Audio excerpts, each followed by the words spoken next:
Hello students, welcome to gateway classes. तो बेटा PPS में यूनिट नंबर 4 का आज हम कॉम्पैक्ट वन शॉट करेंगे और इसमें वही मोस्ट रिपीटेड क्वेश्चंस हम डिस्कस करेंगे और 100% यहाँ से आपको कुछ ना कुछ काफी सिग्निफिकेंट अमाउंट ऑफ क्वेश्चंस जो हैं वो इनमें से मिल सकते हैं। ठीक है, ये वो क्वेश्चंस हैं जो मल्टीपल टाइम रिपीट होते हैं और इस यूनिट से मेजरली यही पूछे जाते हैं। ठीक है, तो देखो पीपीएस में यूनिट 4 के ये मोस्ट रिपीटेड क्वेश्चंस हैं और मोस्ट इंपॉर्टेंट भी आप कह सकते हैं। These are most important questions from this unit. ठीक है, और इस वन शॉट में आपके ये सारे के सारे कवर हो जाएंगे। छोटी यूनिट है कंपैरेटिवली और इस यूनिट से मेजरली मतलब ऐसा नहीं है कि बहुत सिग्निफिकेंट अमाउंट हम छोड़ रहे हैं, ऑलमोस्ट पूरी यूनिट भी कवर हो रही है इसमें हमारे, क्योंकि प्रोग्रामिंग ज्यादा है ना। कंसेप्ट हम पूरे कवर करेंगे, यूनिट वाइज सारी चीजें यहाँ पर कवर हो जाएंगी। चलिए अब देखिए, तो ये सिलेबस है। सिलेबस में मेजरली इसमें एक तो फंक्शंस के डिस्कशन है कि फंक्शन क्या होते हैं, कितने टाइप के फंक्शन है, यूजर डिफाइंड फंक्शन कैसे बनाते हैं, तो फंक्शन का इंट्रोडक्शन, टाइप ऑफ फंक्शन, फिर उसके बाद फंक्शन किस तरह लिखते हैं, यूजर डिफाइंड फंक्शन कैसे लिखते हैं, उसके ऊपर डिस्कशन होगा। Call by value, call by reference बहुत इंपॉर्टेंट टॉपिक है, रिकर्सिव फंक्शन इंपॉर्टेंट टॉपिक है और सर्चिंग और सॉर्टिंग। बस इतना आपको सिलेबस में मेन इंपॉर्टेंट पॉइंट्स में यहाँ पर कवर अप करूंगी। चलिए देखिए, सबसे पहले फंक्शन की बात करते हैं। फंक्शन क्या होता है, देखिए बेटा, सी जो है वो एक मॉड्यूलर प्रोग्रामिंग है या फंक्शनल प्रोग्रामिंग जिसे हम कह देते हैं, है ना। तो फंक्शन बेसिकली क्या है, एक self contained block of statement होता है। अब देखो, जैसे अभी तक हमने सिंपल, जो भी मान लो हम सिंपल प्रोग्राम बनाते हैं, उसमें हर एक प्रोग्राम में एक मेन फंक्शन होता ही होता है। मेन होगा, मेन के अंदर कुछ सेट ऑफ कोड लिखा होगा, है ना। तो दो तरह के फंक्शन हैं सी में, एक यूजर डिफाइंड और एक इनबिल्ट। दो तरह के फंक्शन होते हैं। फंक्शन बेसिकली क्या है, एक इन कर्ली ब्रैकेट्स के बीच में कुछ स्पेसिफाइड नंबर ऑफ इंस्ट्रक्शंस हम लिख देते हैं और ये जो फंक्शन है, जब भी इस फंक्शन की रिक्वायरमेंट होती है, मतलब ये एक पर्टिकुलर काम को करने के लिए हम बना लेते हैं। ठीक है, तो हर एक प्रोग्राम में कम से कम एक फंक्शन तो हम यूज करते ही करते हैं जिसका नाम होता है मेन फंक्शन। ठीक, अब कि दो तरह के फंक्शन हैं, यूजर डिफाइंड फंक्शन और इनबिल्ट फंक्शन। ठीक है, तो सबसे पहले इसकी यहां से इसको छोड़ रही हूं मैं, सबसे पहले यहां डिस्कशन की बात करते हैं कि function basically, function is a self contained सब प्रोग्राम या ब्लॉक ऑफ स्टेटमेंट्स भी आप लिख सकते हो। सेल्फ कंटेन्ड सब प्रोग्राम की जगह लिख सकते हो block of statements. Function is a self contained block of statements that is meant to do some specific well defined task। well defined मतलब प्रॉपरली आपने बता दिया कि ये इस काम को करने के लिए हमने फंक्शन बनाया है। ठीक है, अब एक प्रोग्राम में एक फंक्शन या एक से ज्यादा फंक्शन भी हो सकते हैं, लेकिन मिनिमम एक फंक्शन तो होगा ही होगा, that must be main function. ठीक है, अब इसकी यूटिलिटी क्या है इसके बारे में समझो। फंक्शंस हम क्यों बनाते हैं, देखो बेटा, मान लीजिए मुझे अपने प्रोग्राम में सर्कल का एरिया कैलकुलेट करना है ना। तो मैंने सर्कल का एरिया कैलकुलेट करने के लिए उसका कोड लिख दिया। अब एक दूसरा सिनेरियो ये है कि मुझे सर्कल का एरिया कम से कम 10 बार कैलकुलेट करना है अलग अलग वैल्यूज के लिए। मान लीजिए मुझे 10 अलग अलग वैल्यूज पर या 10 अलग अलग सर्कल की मेरे पास रेडियस है और मुझे सर्कल का एरिया कैलकुलेट करना है, तो मुझे 10 बार वो कोड रिपीट करना पड़ेगा, है ना। तो क्या होगा, कोड की जो लेंथ होगी वो इंक्रीज हो जाएगी। अब फंक्शन हमें एक सॉल्यूशन देता है कि आप एक काम करिए, एक काम को कराने के लिए फंक्शन बना लीजिए और जब भी आपको वो काम कराना है आप फंक्शन को कॉल करिए, आपको सब कुछ बार बार कोड लिखने की रिक्वायरमेंट नहीं है। ये किस तरह हो गया, जैसे मान लीजिए मैं यहाँ काम कर रही हूँ और मैंने इस वीडियो को अपलोड करने के लिए एक बंदा है जो वीडियो को अपलोड करता है।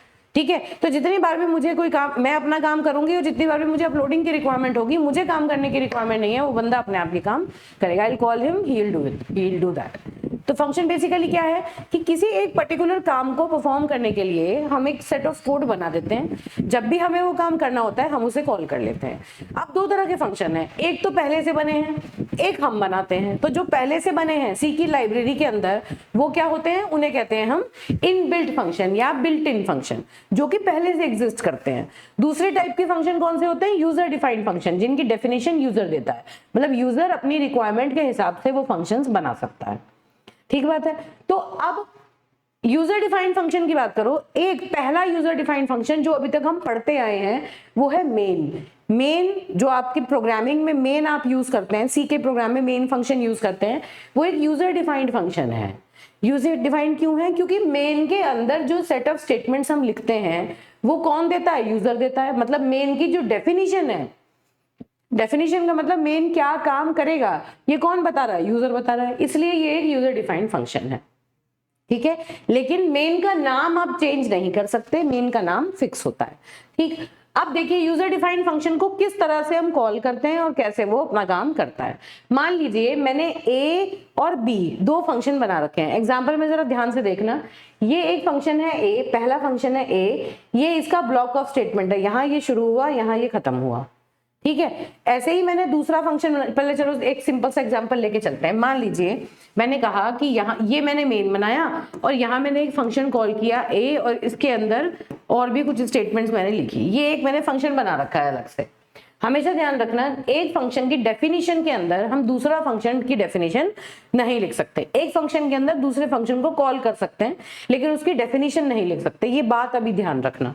तो देखो ये मेन फंक्शन है और ये दूसरा फंक्शन मैंने बना दिया, ये किसी काम को करने के लिए मान लीजिए यूज होता है। तो इस फंक्शन को मुझे मेन के अंदर कॉल करना पड़ेगा। मैंने इस फंक्शन को मेन के अंदर कॉल कर लिया, तो this function is being called inside main. अब जब फंक्शन को कॉल करते हैं तो क्या होता है, जैसे मान लीजिए जब आप सी का प्रोग्राम बनाते हैं उसका एग्जीक्यूशन होता है तो वो कहाँ से शुरू होता है? मेन से स्टार्ट होता है। सबसे पहले यहाँ आएंगे, यहाँ से एग्जीक्यूशन होना शुरू होगा, ये इतनी इंस्ट्रक्शन एग्जीक्यूट होगी। जैसे ही ए मिला, मतलब जैसे ही फंक्शन कॉल हुई, फंक्शन के कॉल होते ही आप मेन के बाहर आके सीधे कहाँ जाएंगे? फंक्शन की डेफिनेशन पे जाएंगे और फिर ये जो फंक्शन के स्टेटमेंट्स हैं ये सारे एग्जीक्यूट होंगे। जब ये सारा एग्जीक्यूशन कंप्लीट हो जाएगा उसके बाद वापस रिटर्न होके आप उसी फंक्शन पर जाएंगे, वहीं पर जाएंगे जहां से फंक्शन को कॉल किया गया था। तो कहने का मतलब क्या हुआ, ये मैं हूं, यहाँ पर मैंने किसी बंदे को बुलाया जो किसी पर्टिकुलर काम को करने के लिए आएगा। मान लीजिए मेरे पास इस टाइम वाटर बॉटल नहीं है और यहाँ पर एक बंदा है जो पानी देता है ना। तो मैंने क्या किया, आई एम कॉलिंग हिम। तो जैसे ही मैंने कॉल किया, कंट्रोल उसके पास गया, वो भागा भागा आया, मैंने उससे पानी लिया और फिर वापस वो चला गया और वापस मैं वहीं पर आ गई। मैंने अपना काम करना स्टार्ट कर दिया जहां से मैंने अपना काम छोड़ा था। जैसे मैंने फंक्शन को कॉल किया, आई वेटेड फॉर हिम, है ना, आई ड्रैंक वाटर, मैंने पानी पिया और उसके बाद मैंने अपना काम रिज्यूम कर लिया। तो कहने का मतलब क्या हुआ कि वो फंक्शन जिसके अंदर मैंने इस फंक्शन को कॉल किया, मैं कौन हूं? Calling function. मेन कौन है? कॉलिंग फंक्शन जो कॉल कर रहा है ना। और कॉल्ड फंक्शन कौन है? ये ए, जिसको कॉल किया जा रहा है। ध्यान क्या रखना है, किसी एक पर्टिकुलर काम को करने के लिए हम एक सब टास्क का एक फंक्शन बना लेते हैं और वो फंक्शन सिर्फ उसी काम को करने के लिए डिजाइन होता है। जब भी हमें अपने प्रोग्राम में उस काम को करना है तो हमें कोड लिखने की रिक्वायरमेंट नहीं है, we just call that function. हम उस फंक्शन को कॉल करते हैं और वो हमें काम करके दे देता है और जब उसका काम कंप्लीट हो जाता है तो कंट्रोल को वहीं रिटर्न करता है जहां से उसको कॉल किया गया था। बस ये बात आपको याद रखनी है। इसी का एक्सटेंडेड एग्जांपल यहाँ पर मैंने बना रखा है। इसको बहुत ज्यादा कॉम्प्लिकेटेड तरीके से सोचना नहीं है, बस इतना ध्यान रखना, आपके लिए ये सफिशिएंट है कि जब आप एक फंक्शन को कॉल करते हैं तो कंट्रोल फंक्शन की डेफिनेशन पे जाता है, जब वो डेफिनेशन कंप्लीट एग्जीक्यूट हो जाती है तो वापस रिटर्न होके वहीं पर आता है। मतलब कंट्रोल रिटर्न होने का मतलब क्या है कि जो इंस्ट्रक्शन यहाँ एग्जीक्यूट हो रही होंगी वो यहाँ से छोड़ के यहाँ चला जाएगा, इन इंस्ट्रक्शन को एग्जीक्यूट करेगा और जब ये कंप्लीट हो जाएंगे तो वापस लौट के उसी इंस्ट्रक्शन पर आएगा और फिर वहां से आगे कंटिन्यू करेगा। इस तरह से फंक्शंस को हम यूज करते हैं, ठीक है। तो बेनिफिट क्या है फंक्शन को यूज करने का? पहली चीज कि आपने जो कोड एक बार लिख दिया, आपको उसे रिपीटेडली लिखने की रिक्वायरमेंट नहीं है, उसी कोड को आप बार बार रीयूज कर लेते हैं जब आपको रिक्वायरमेंट होती है ना। तो देखो, to improve the readability of the code, मतलब नेचुरली जब कोड छोटा हो जाएगा, बार बार कोई चीज आप नहीं लिख रहे हैं तो रीडेबल कोड है ना। रीडेबिलिटी मतलब अंडरस्टैंडेबिलिटी है कोड की, आराम से समझ में आ रहा है कोड में क्या क्या चीजें लिखी हैं आपने। इंप्रूव द रीयूजेबिलिटी, बस इतना याद रखो, improve the reusability of the code. क्यों? क्योंकि सेम फंक्शन जो है उसको प्रोग्राम में अलग अलग प्लेसेस पे आप कॉल कर सकते हैं, पूरा कोड लिखने की रिक्वायरमेंट आपको नहीं है, बार बार नहीं लिखना पड़ता। डिबगिंग इजी है, डिबगिंग मतलब एरर को देखना। डिबगिंग का क्या किसे कहते हैं? वो प्रोसेस जिसमें हम आइडेंटिफाई करते हैं कोई एरर तो नहीं हो गई, एरर पहचानना, उसे रिमूव करना आसान हो जाता है और जो कोड का साइज है वो कंपैरेटिवली हम रिड्यूस कर देते हैं। तो ये एडवांटेजेस ऑफ फंक्शंस एग्जाम में पूछ लिया जाता है।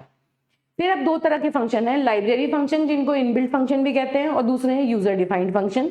यूजर डिफाइंड फंक्शन कौन से? जिनकी डेफिनेशन यूजर देता है, जिनको यूजर बनाता है। तो सबसे पहले लाइब्रेरी फंक्शंस के बारे में पढ़ते हैं। आपने प्रिंटफ, स्कैनफ ये फंक्शन पढ़े हैं ना। ये फंक्शन कौन से हैं? जो पहले से सी की लाइब्रेरी में बने हुए हैं। कौन सी हेडर फाइल में? stdio.h में।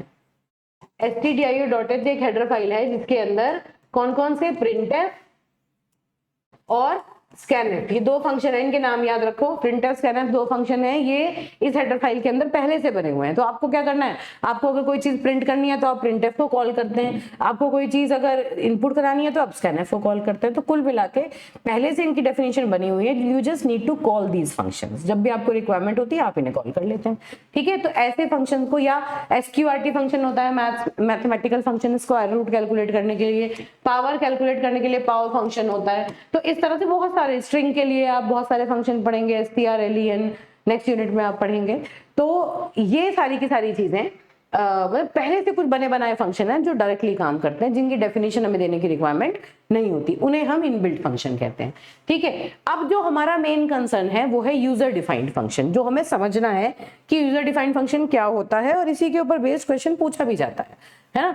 तो यूजर डिफाइंड फंक्शन का मतलब क्या हुआ? वो फंक्शन जिसकी डेफिनेशन यूजर देता है, उसका नाम क्या होगा ये भी यूजर डिसाइड करेगा, वो क्या काम करेगा ये भी यूजर डिसाइड करेगा, वो कितने वेरिएबल के ऊपर काम करेगा ये भी यूजर डिसाइड करेगा, किस टाइप की वैल्यू रिटर्न करेगा ये भी यूजर डिसाइड करेगा। तो मतलब उस फंक्शन की कंप्लीट फंक्शनैलिटी को डिफाइन करने का काम यूजर का होता है। तो ऐसे फंक्शन को यूजर डिफाइंड फंक्शन कहते हैं। यूजर अपनी रिक्वायरमेंट के अकॉर्डिंग भी अपने फंक्शंस को क्रिएट कर सकता है, ठीक है। अब इन फंक्शंस को क्रिएट करने के लिए तीन चीजों की रिक्वायरमेंट होती है, फंक्शन डेफिनेशन, फंक्शन डिक्लेरेशन और फंक्शन कॉल। ये तीन पार्ट होते हैं किसी भी यूजर डिफाइंड फंक्शन के, एक एक करके इनको पढ़ेंगे। अच्छा, ये default return type of any user defined function is int. C में अभी रिटर्न टाइप की बात जब मैं पढ़ा दूंगी इसको तब बताऊंगी। अब एक एग्जाम्पल यहाँ पर जरा ध्यान से समझना, ध्यान से देखना है, एक चीज आपको ऑब्जर्व करिए। देखिए बेटा, हमने क्या किया है, हमने दो नंबर को ऐड करने के लिए एक फंक्शन बनाया है। सबसे पहले हम फंक्शन को देखेंगे कि फंक्शन जो यूजर डिफाइंड फंक्शन है वो कैसे बनेगा। ये मेरा यूजर डिफाइंड फंक्शन है, ये है वो यूजर डिफाइंड फंक्शन जो मैंने बनाया है। जहां भी मेन प्रोग्राम के अंदर मुझे दो नंबर का सम कैलकुलेट करने की रिक्वायरमेंट होगी, वहां इस फंक्शन को हम कॉल कर लेंगे, ठीक है। अब ये फंक्शन कैसे बनेगा इस बात के बारे में देखो। सबसे पहले क्या है, इंट क्या है? Int is the return type of a function. ध्यान से समझना, int is the return type of a function. Sum is the name of function. Sum क्या है? फंक्शन का नाम है। इंट क्या है? इसका रिटर्न टाइप है। और ये इंट x और इंट y क्या है? फॉर्मल पैरामीटर्स हैं। फॉर्मल पैरामीटर्स मतलब इन आर्ग्यूमेंट्स के ऊपर हम काम करेंगे, ठीक है। चलो अच्छा, इधर की तरफ से समझो। हम क्या कह रहे हैं कि हमें सम नाम का एक फंक्शन बनाना है, और वो फंक्शन कैसा होना चाहिए?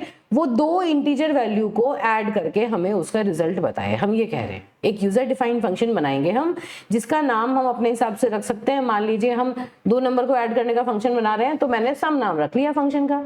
वो दो नंबर को, दो इंटीजर्स को ऐड करेगा और एक इंटीजर वैल्यू मुझे रिटर्न करेगा। तो मैंने क्या क्या चीजें बता दी।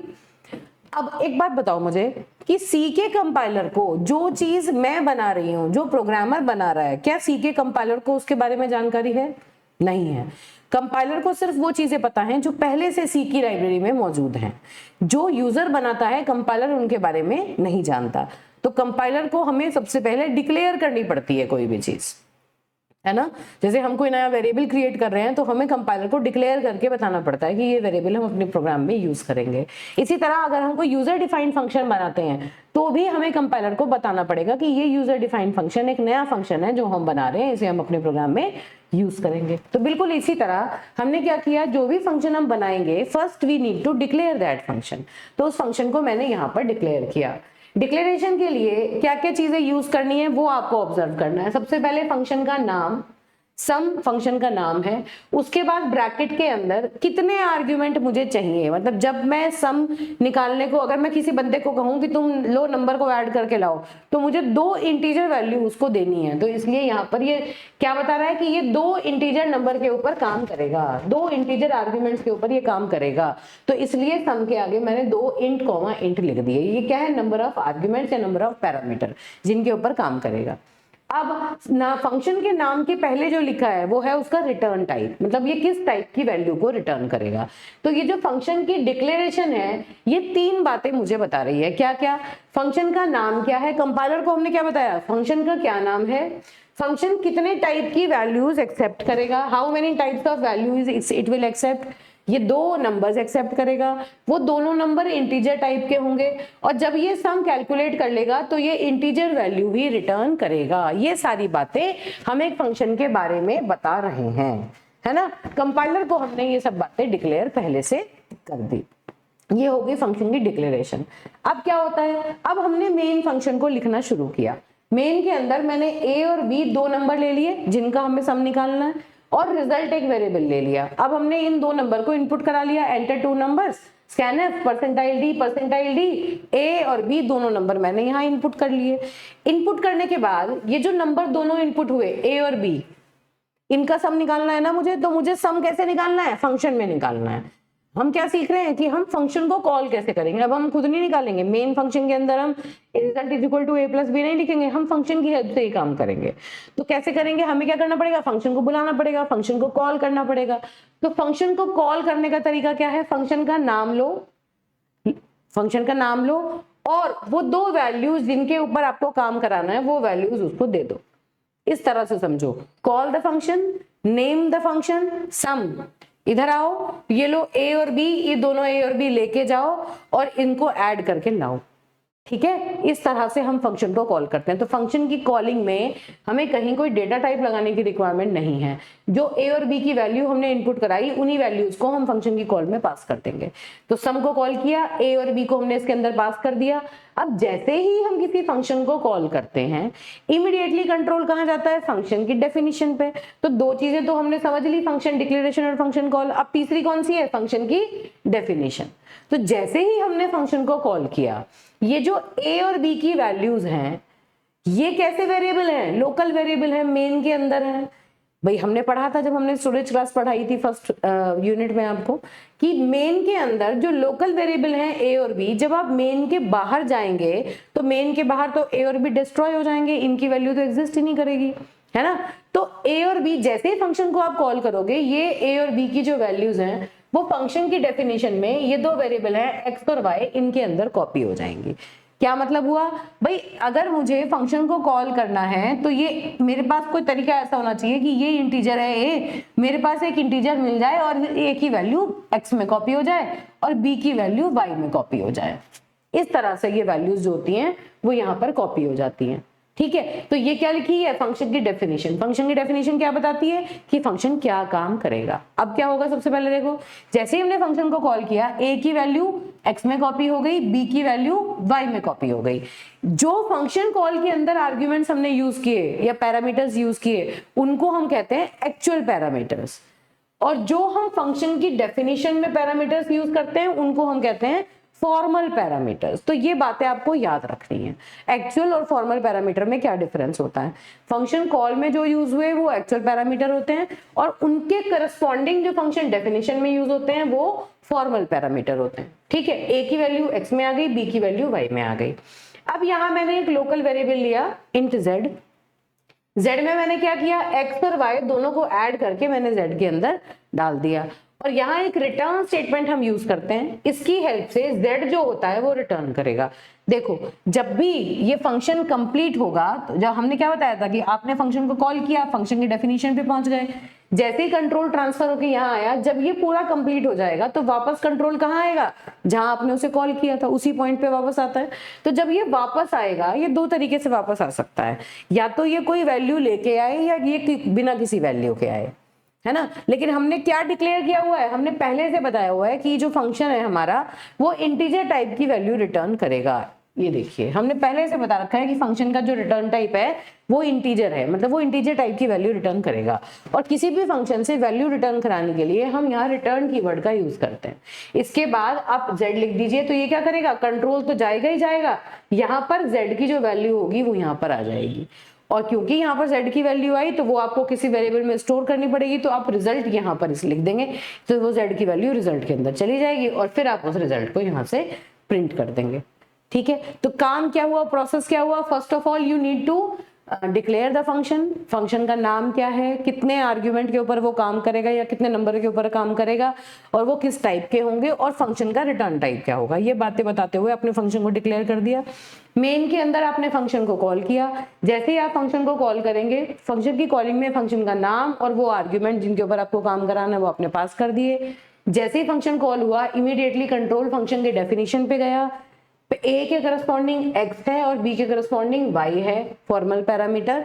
वहां पर a और b की वैल्यूज कॉपी हो गई। उसके बाद जो भी यहाँ पर काम हुआ वो x और y के ऊपर हुआ, और x और y ऐड होके z के अंदर चले गए, और z को हमने यहाँ से रिटर्न करा दिया। जब ये रिटर्न हुआ तो वापस कहाँ आया, जहां फंक्शन को कॉल किया था। यहाँ पर z की वैल्यू आ गई और वो वैल्यू रिजल्ट के अंदर चली गई, उसे हमने प्रिंट करा दिया। अब एग्जाम्पल से समझो। मान लीजिए जब हमने ये फंक्शन क्रिएट किया, मेन है, यूजर ने a और b की वैल्यूज 5 और 10 दी। 5 और 10 a और b की वैल्यू है, और रिजल्ट के अंदर अभी मान लीजिए कुछ नहीं है। ठीक है, तो जैसे ही हमने फंक्शन को कॉल किया, a की वैल्यू है 5, b की वैल्यू है 10, तो ये वैल्यूज हमने पास की, और जैसे ही हम यहाँ गए, यहाँ एक नया x और y क्रिएट हुआ। जैसे ही हमने इंट x इंट y लिखा, जैसे ही कंट्रोल यहाँ आया, यहाँ पे दो वेरिएबल क्रिएट हो गए ना, x और y, दोनों वेरिएबल क्रिएट हो गए। x में a की वैल्यू कॉपी हो गई, y में b की वैल्यू कॉपी हो गई। उसके बाद x और y को ऐड करके हमने z के अंदर कॉपी करा लिया। z के अंदर क्या आ गया, 15। जैसे ही हमने रिटर्न किया, ये 15 कहाँ आया, यहाँ, और ये 15 हमने कहाँ स्टोर कर लिया, रिजल्ट में। तो रिजल्ट में 15 स्टोर हो गया, और यहाँ से हमने उसे प्रिंट करा लिया। इस तरह से यूजर डिफाइंड फंक्शन काम करता है। तो एग्जाम में थ्योरी में भी पूछा जाता है यूजर डिफाइंड फंक्शन क्या होता है, उसके कितने पार्ट होते हैं। तो ये चीजें आपको इस तरह से वहां पर बतानी है। और इंपॉर्टेंट बात क्या है, 3 पार्ट हैं, फंक्शन की डिक्लेरेशन, फंक्शन की कॉल और फंक्शन की डेफिनेशन। फंक्शन की डिक्लेरेशन को फंक्शन का प्रोटोटाइप भी कहते हैं, याद रखना, फंक्शन प्रोटोटाइप भी इसको कहा जाता है। ठीक है, अब एक्चुअल आर्ग्यूमेंट कौन से हैं, जो फंक्शन की कॉल में हमने यूज किए। फॉर्मल आर्ग्यूमेंट्स या फॉर्मल पैरामीटर कौन से हैं, जो उनके करस्पॉन्डिंग फंक्शन की डेफिनेशन में लिखे हुए हैं। ठीक है, अब देखो इन तीनों चीजों को अलग अलग निकाल के हम समझ रहे हैं। फंक्शन की डिक्लेरेशन ये थी ना, क्या है ये, किस कैसे बनी हुई है, उसी चीज को इलैबोरेट कर रहे हैं जो अभी पढ़ी है। वो क्या बताती है, फंक्शन का क्या नाम है, कितने number of type of arguments हैं, मतलब 2 आर्ग्यूमेंट हैं और किस टाइप के हैं, और उसका रिटर्न टाइप क्या है। तो कंपाइलर को हमने पहले से फंक्शन के बारे में सारी जानकारी दे दी। ये सारी बातें फंक्शन की डिक्लेरेशन जो है वो बता देती है। ये इसका एक जनरल सिंटैक्स है जो कि हमने सीधा सीधा देखा है, देख के इसी को एग्जाम में लिख के आना, और ज्यादा कुछ सोचने की रिक्वायरमेंट नहीं है। ठीक है, फिर आती है आपकी फंक्शन की डेफिनेशन, कि फंक्शन की डेफिनेशन क्या होती है। फंक्शन की डेफिनेशन ही एक्चुअली वो पार्ट है जो कि एक्चुअली फंक्शन का पूरा डिस्क्रिप्शन बताता है कि फंक्शन एक्चुअली क्या काम कर रहा है। तो it consist of the whole description and code of the function. ये बताता है कि what the function is doing and what are the inputs and outputs. ये सारी बातें फंक्शन की डेफिनेशन ही बताती है। इसके 2 पार्ट होते हैं, फंक्शन का हेडर और फंक्शन की बॉडी। हेडर किसको कहते हैं, ये जो ऊपर वाला पार्ट है इसको कहते हैं फंक्शन का हेडर, और इसके बाद ये ब्रेसेस के अंदर जो भी पार्ट लिखा हुआ है इसे कहते हैं फंक्शन की बॉडी। ये क्या बता रहा है, ये जो हेडर के अंदर लिखी है ना, ये सारे हैं formal arguments. These are formal arguments, ये फॉर्मल पैरामीटर्स।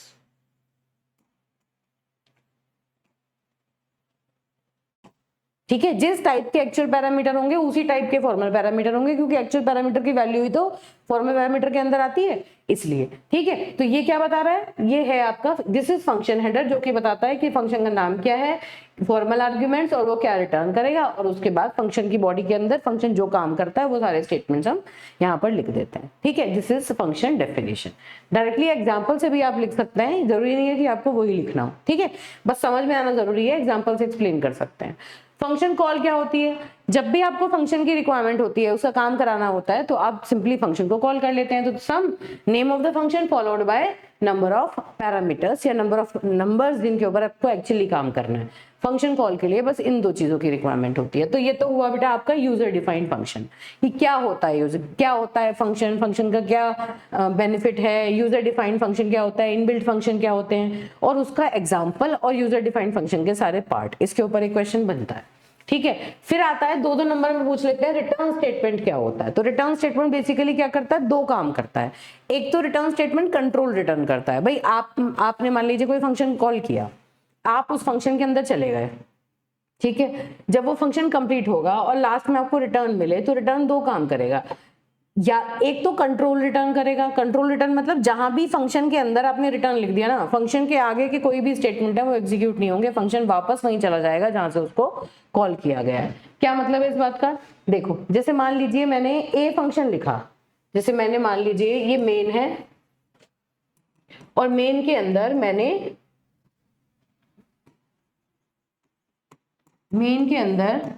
मैंने ए को कॉल किया, ठीक है। जैसे ही ए कॉल हुआ कंट्रोल कहां गया? ए पर।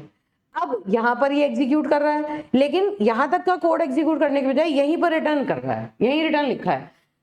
तो ये रिटर्न स्टेटमेंट क्या करेगा? यहीं से बस बाकी की जो स्टेटमेंट्स नीचे लिखी है उन्हें स्किप कर देगा और यहीं से वापस चला जाएगा, ठीक है। तो पहला काम क्या कर रहा है रिटर्न स्टेटमेंट? ये कंट्रोल रिटर्न करता है। इमीडिएटली जो फंक्शन आप लिख रहे हैं उसके रिमेनिंग स्टेटमेंट्स को स्किप करेगा और कंट्रोल को वापस ट्रांसफर कर देगा जहां से फंक्शन को कॉल किया गया। पहला काम तो ये करेगा। और दूसरा, अगर आप चाहें तो साथ साथ कोई वैल्यू भी रिटर्न करा सकते हैं, जैसे हमने पहले कराई थी। तो रिटर्न स्टेटमेंट दो तरीके से लिखा जा सकता है, खाली रिटर्न भी लिख सकते हैं आप और रिटर्न एक्सप्रेशन भी लिख सकते हैं। मतलब सिंपल रिटर्न लिखो तो उससे क्या होगा? कोई वैल्यू रिटर्न नहीं होगी, खाली कंट्रोल रिटर्न होगा। और अगर आप एक्सप्रेशन के साथ लिखते हैं तो वैल्यू भी रिटर्न हो जाएगी, ठीक है। दोनों काम ये करता है। अब देखिए तो कौन कौन से वैलिड है? ये वैलिड है अगर हमने ए रिटर्न ए ब्रैकेट लगाए ना लगाए, रिटर्न 0 1 कोई भी वैल्यू हम इस तरह से रिटर्न कर सकते हैं फंक्शन के लिए। लेकिन रिटर्न ए प्लस बी नहीं, ए प्लस बी कर सकते हैं। क्यों? क्योंकि ये एक्सप्रेशन इवेल्युएट होके एक ही नंबर जनरेट करता है। कहने का मतलब क्या है? याद क्या रखना है कि रिटर्न स्टेटमेंट यूज करके हम दो नंबर रिटर्न नहीं कर सकते, दो वैल्यूज रिटर्न नहीं कर सकते। देखो कॉमा अगर हमने लगा दिया तो ये गलत हो जाएगा, ये सही नहीं है। क्यों? क्योंकि रिटर्न स्टेटमेंट का यूज करके एक सिंगल नंबर ही रिटर्न या सिंगल वैल्यू ही रिटर्न हो सकती है, ठीक है। अब अगर कोई पूछ ले आपसे एक्चुअल और फॉर्मल पैरामीटर में क्या डिफरेंस है, तो उसके बारे में देखो। वैसे हमें पता है एक्चुअल पैरामीटर कौन से होते हैं? जो फंक्शन कॉल में हम लिखते हैं। फॉर्मल पैरामीटर कौन से होते हैं? जो फंक्शन की डेफिनेशन में करस्पॉन्डिंग पैरामीटर्स होते हैं, है ना। एक्चुअल जो यूजर ने वैल्यूज दी होती हैं वो एक्चुअल पैरामीटर होती हैं और जिन वैल्यूज में वो कॉपी होती हैं वो फॉर्मल पैरामीटर होते हैं। तो देखो actual values pass to a function on which the function will perform, है ना, ये है आपके एक्चुअल पैरामीटर।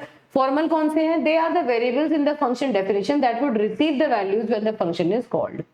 ऑब्वियसली बात है, हमने ए और बी की वैल्यू पास की, वो एक्चुअल पैरामीटर है, और वो वैल्यूज किस में स्टोर हुई, किस में रिसीव हुई फंक्शन के अंदर जाके, वो फॉर्मल पैरामीटर है एक्स और वाई, है ना। It occurs when we invoke a function, मतलब एक्चुअल पैरामीटर कहाँ यूज होते हैं? जहां हम फंक्शन को कॉल करते हैं। इन्वोक को कॉल भी लिख सकते हो, call a function, function call में यूज होते हैं। ये कहाँ होते हैं? फंक्शन की डेफिनेशन में यूज होते हैं। ये प्रोग्रामर या यूजर कोई भी दे सकता है, ये सिर्फ और सिर्फ प्रोग्रामर यूज करता है। आप अगर चाहें तो इस स्टेटमेंट को स्किप भी कर सकते हैं। इजी 2-3 स्टेटमेंट्स इनमें से याद रखिए बस। डेटा टाइप क्या है? पहले से आपको मेंशन करने की रिक्वायरमेंट नहीं होती। मतलब जब आप एक्चुअल पैरामीटर लिखते हैं, हमने क्या किया था? फंक्शन की कॉल की थी, फंक्शन कॉल में सम के अंदर हमने a, b लिखा, उसका कोई डेटा टाइप तो नहीं लिखा था साथ में। लेकिन जब फॉर्मल पैरामीटर लिखते हैं तो उनके साथ हमें डेटा टाइप को मेंशन करना पड़ता है, क्योंकि वहां हम वेरिएबल्स को क्रिएट कर रहे होते हैं, ठीक है। ये वैल्यू और वेरिएबल दोनों हो सकते हैं। मतलब फंक्शन को कॉल करते हुए हम यहाँ पर डायरेक्टली 2 और 3 भी पास कर सकते थे, लेकिन फॉर्मल पैरामीटर हमेशा वेरिएबल ही होते हैं, ठीक है। तो इस तरह फॉर्मल पैरामीटर और एक्चुअल पैरामीटर में डिफरेंस आपको सीधे सीधे समझ आना चाहिए। देखो ये बात हम कह रहे हैं, ये है, ये फॉर्मल, ये एक्चुअल पैरामीटर्स हैं, ये फॉर्मल पैरामीटर्स हैं। अगर यहाँ पर मैं 5 और 10 डायरेक्टली भी पास कर दूं तो भी कोई प्रॉब्लम नहीं है। यहाँ कोई डेटा टाइप नहीं है, यहाँ डेटा टाइप लिखा हुआ है ना। यहाँ पर नंबर और वेरिएबल दोनों हो सकते हैं, यहाँ सिर्फ वेरिएबल हैं। ये वो वैल्यूज हैं जो यूजर से इनपुट कराई हैं आपने, डायरेक्टली जिनके ऊपर काम हो रहा है। ये वो वैल्यूज हैं जिनमें ये वैल्यूज जाके कॉपी होंगी। ये वो वैल्यूज हैं जो कि मेन के अंदर, जो कॉलिंग फंक्शन है उसके अंदर यूज हो रही हैं, और ये फंक्शन की डेफिनेशन में यूज हो रही है, ठीक है। इस तरह से इन दोनों के अंदर डिफरेंस पूछा जा सकता है। चलिए रिटर्न स्टेटमेंट हो गया, ये हो गया। अब हम अगला टॉपिक है इंपॉर्टेंट, कॉल बाय वैल्यू और कॉल बाय रेफरेंस। ये समझना है हमें कि पैरामीटर पासिंग के कितने तरीके होते हैं। बहुत बहुत इंपॉर्टेंट टॉपिक है, एग्जाम में बहुत ज्यादा पूछा जाता है। तो कॉल बाय रेफरेंस समझने के लिए एक पॉइंटर का कंसेप्ट है, जो थोड़ा सा है तो यूनिट 5 में, लेकिन यहाँ उसका थोड़ा सा इंट्रोडक्शन में दे रही हूँ ताकि आपको कॉल बाय रेफरेंस समझ में आए, ठीक है। तो बेसिकली पॉइंटर क्या होता है? देखो जब भी हम कोई नॉर्मल वेरिएबल क्रिएट करते हैं तो कैसे करते हैं? मान लीजिए मैंने कहा इंट a = 3, तो ये स्टेटमेंट का मतलब क्या होता है? इसका मतलब है कि मेमोरी में एक लोकेशन बनी, एक मेमोरी एरिया लोकेट हुआ और उस मेमोरी एरिया का नाम रख दिया हमने a। इस स्टेटमेंट का ये मतलब है, कि जैसे ही हमने int age इक्वल टू 3 लिखा, हमने मेमोरी में एक एरिया क्रिएट किया और उसका नाम रख दिया a, और उसके अंदर वैल्यू क्या स्टोर कर दी, 3। हमने उसके अंदर 3 वैल्यू स्टोर कर दी, ठीक है। अब क्या है, ये किसी ना किसी एड्रेस पर स्टोर हुआ होगा।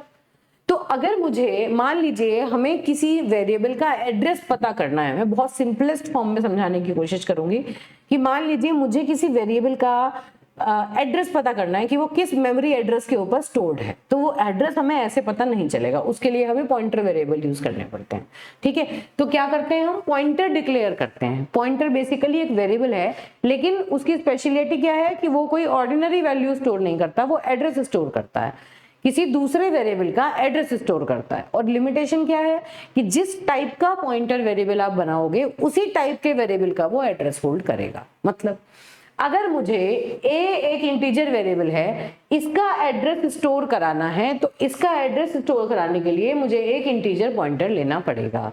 तो पॉइंटर को डिक्लेयर करने, अब पॉइंटर वेरिएबल है, नया वेरिएबल है, तो डिक्लेयर तो करना ही पड़ेगा।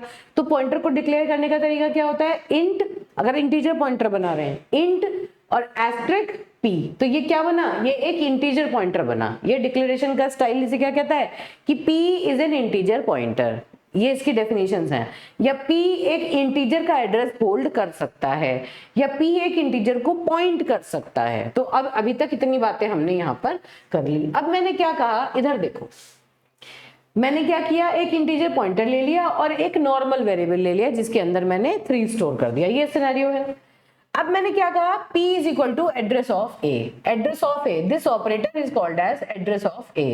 एड्रेस ऑफ a का मतलब क्या हुआ कि a का जो एड्रेस है वो मैंने p के अंदर डाल दिया। मान लीजिए a का जो एड्रेस है वो 1000 है, हम ये मान के चल रहे हैं कि a का एड्रेस जो है वो 1000 है, मतलब a 1000 मेमोरी एड्रेस पर स्टोर्ड है। तो p के अंदर हमने 1000 स्टोर कर लिया। इसका मतलब अगर हम p तक पहुंच जाएं तो p हमें a तक ले जाएगा, इसलिए p को पॉइंटर कहते हैं। अगर आप p पर चले जाओगे तो p आपको a तक आराम से लेके चला जाएगा, है ना।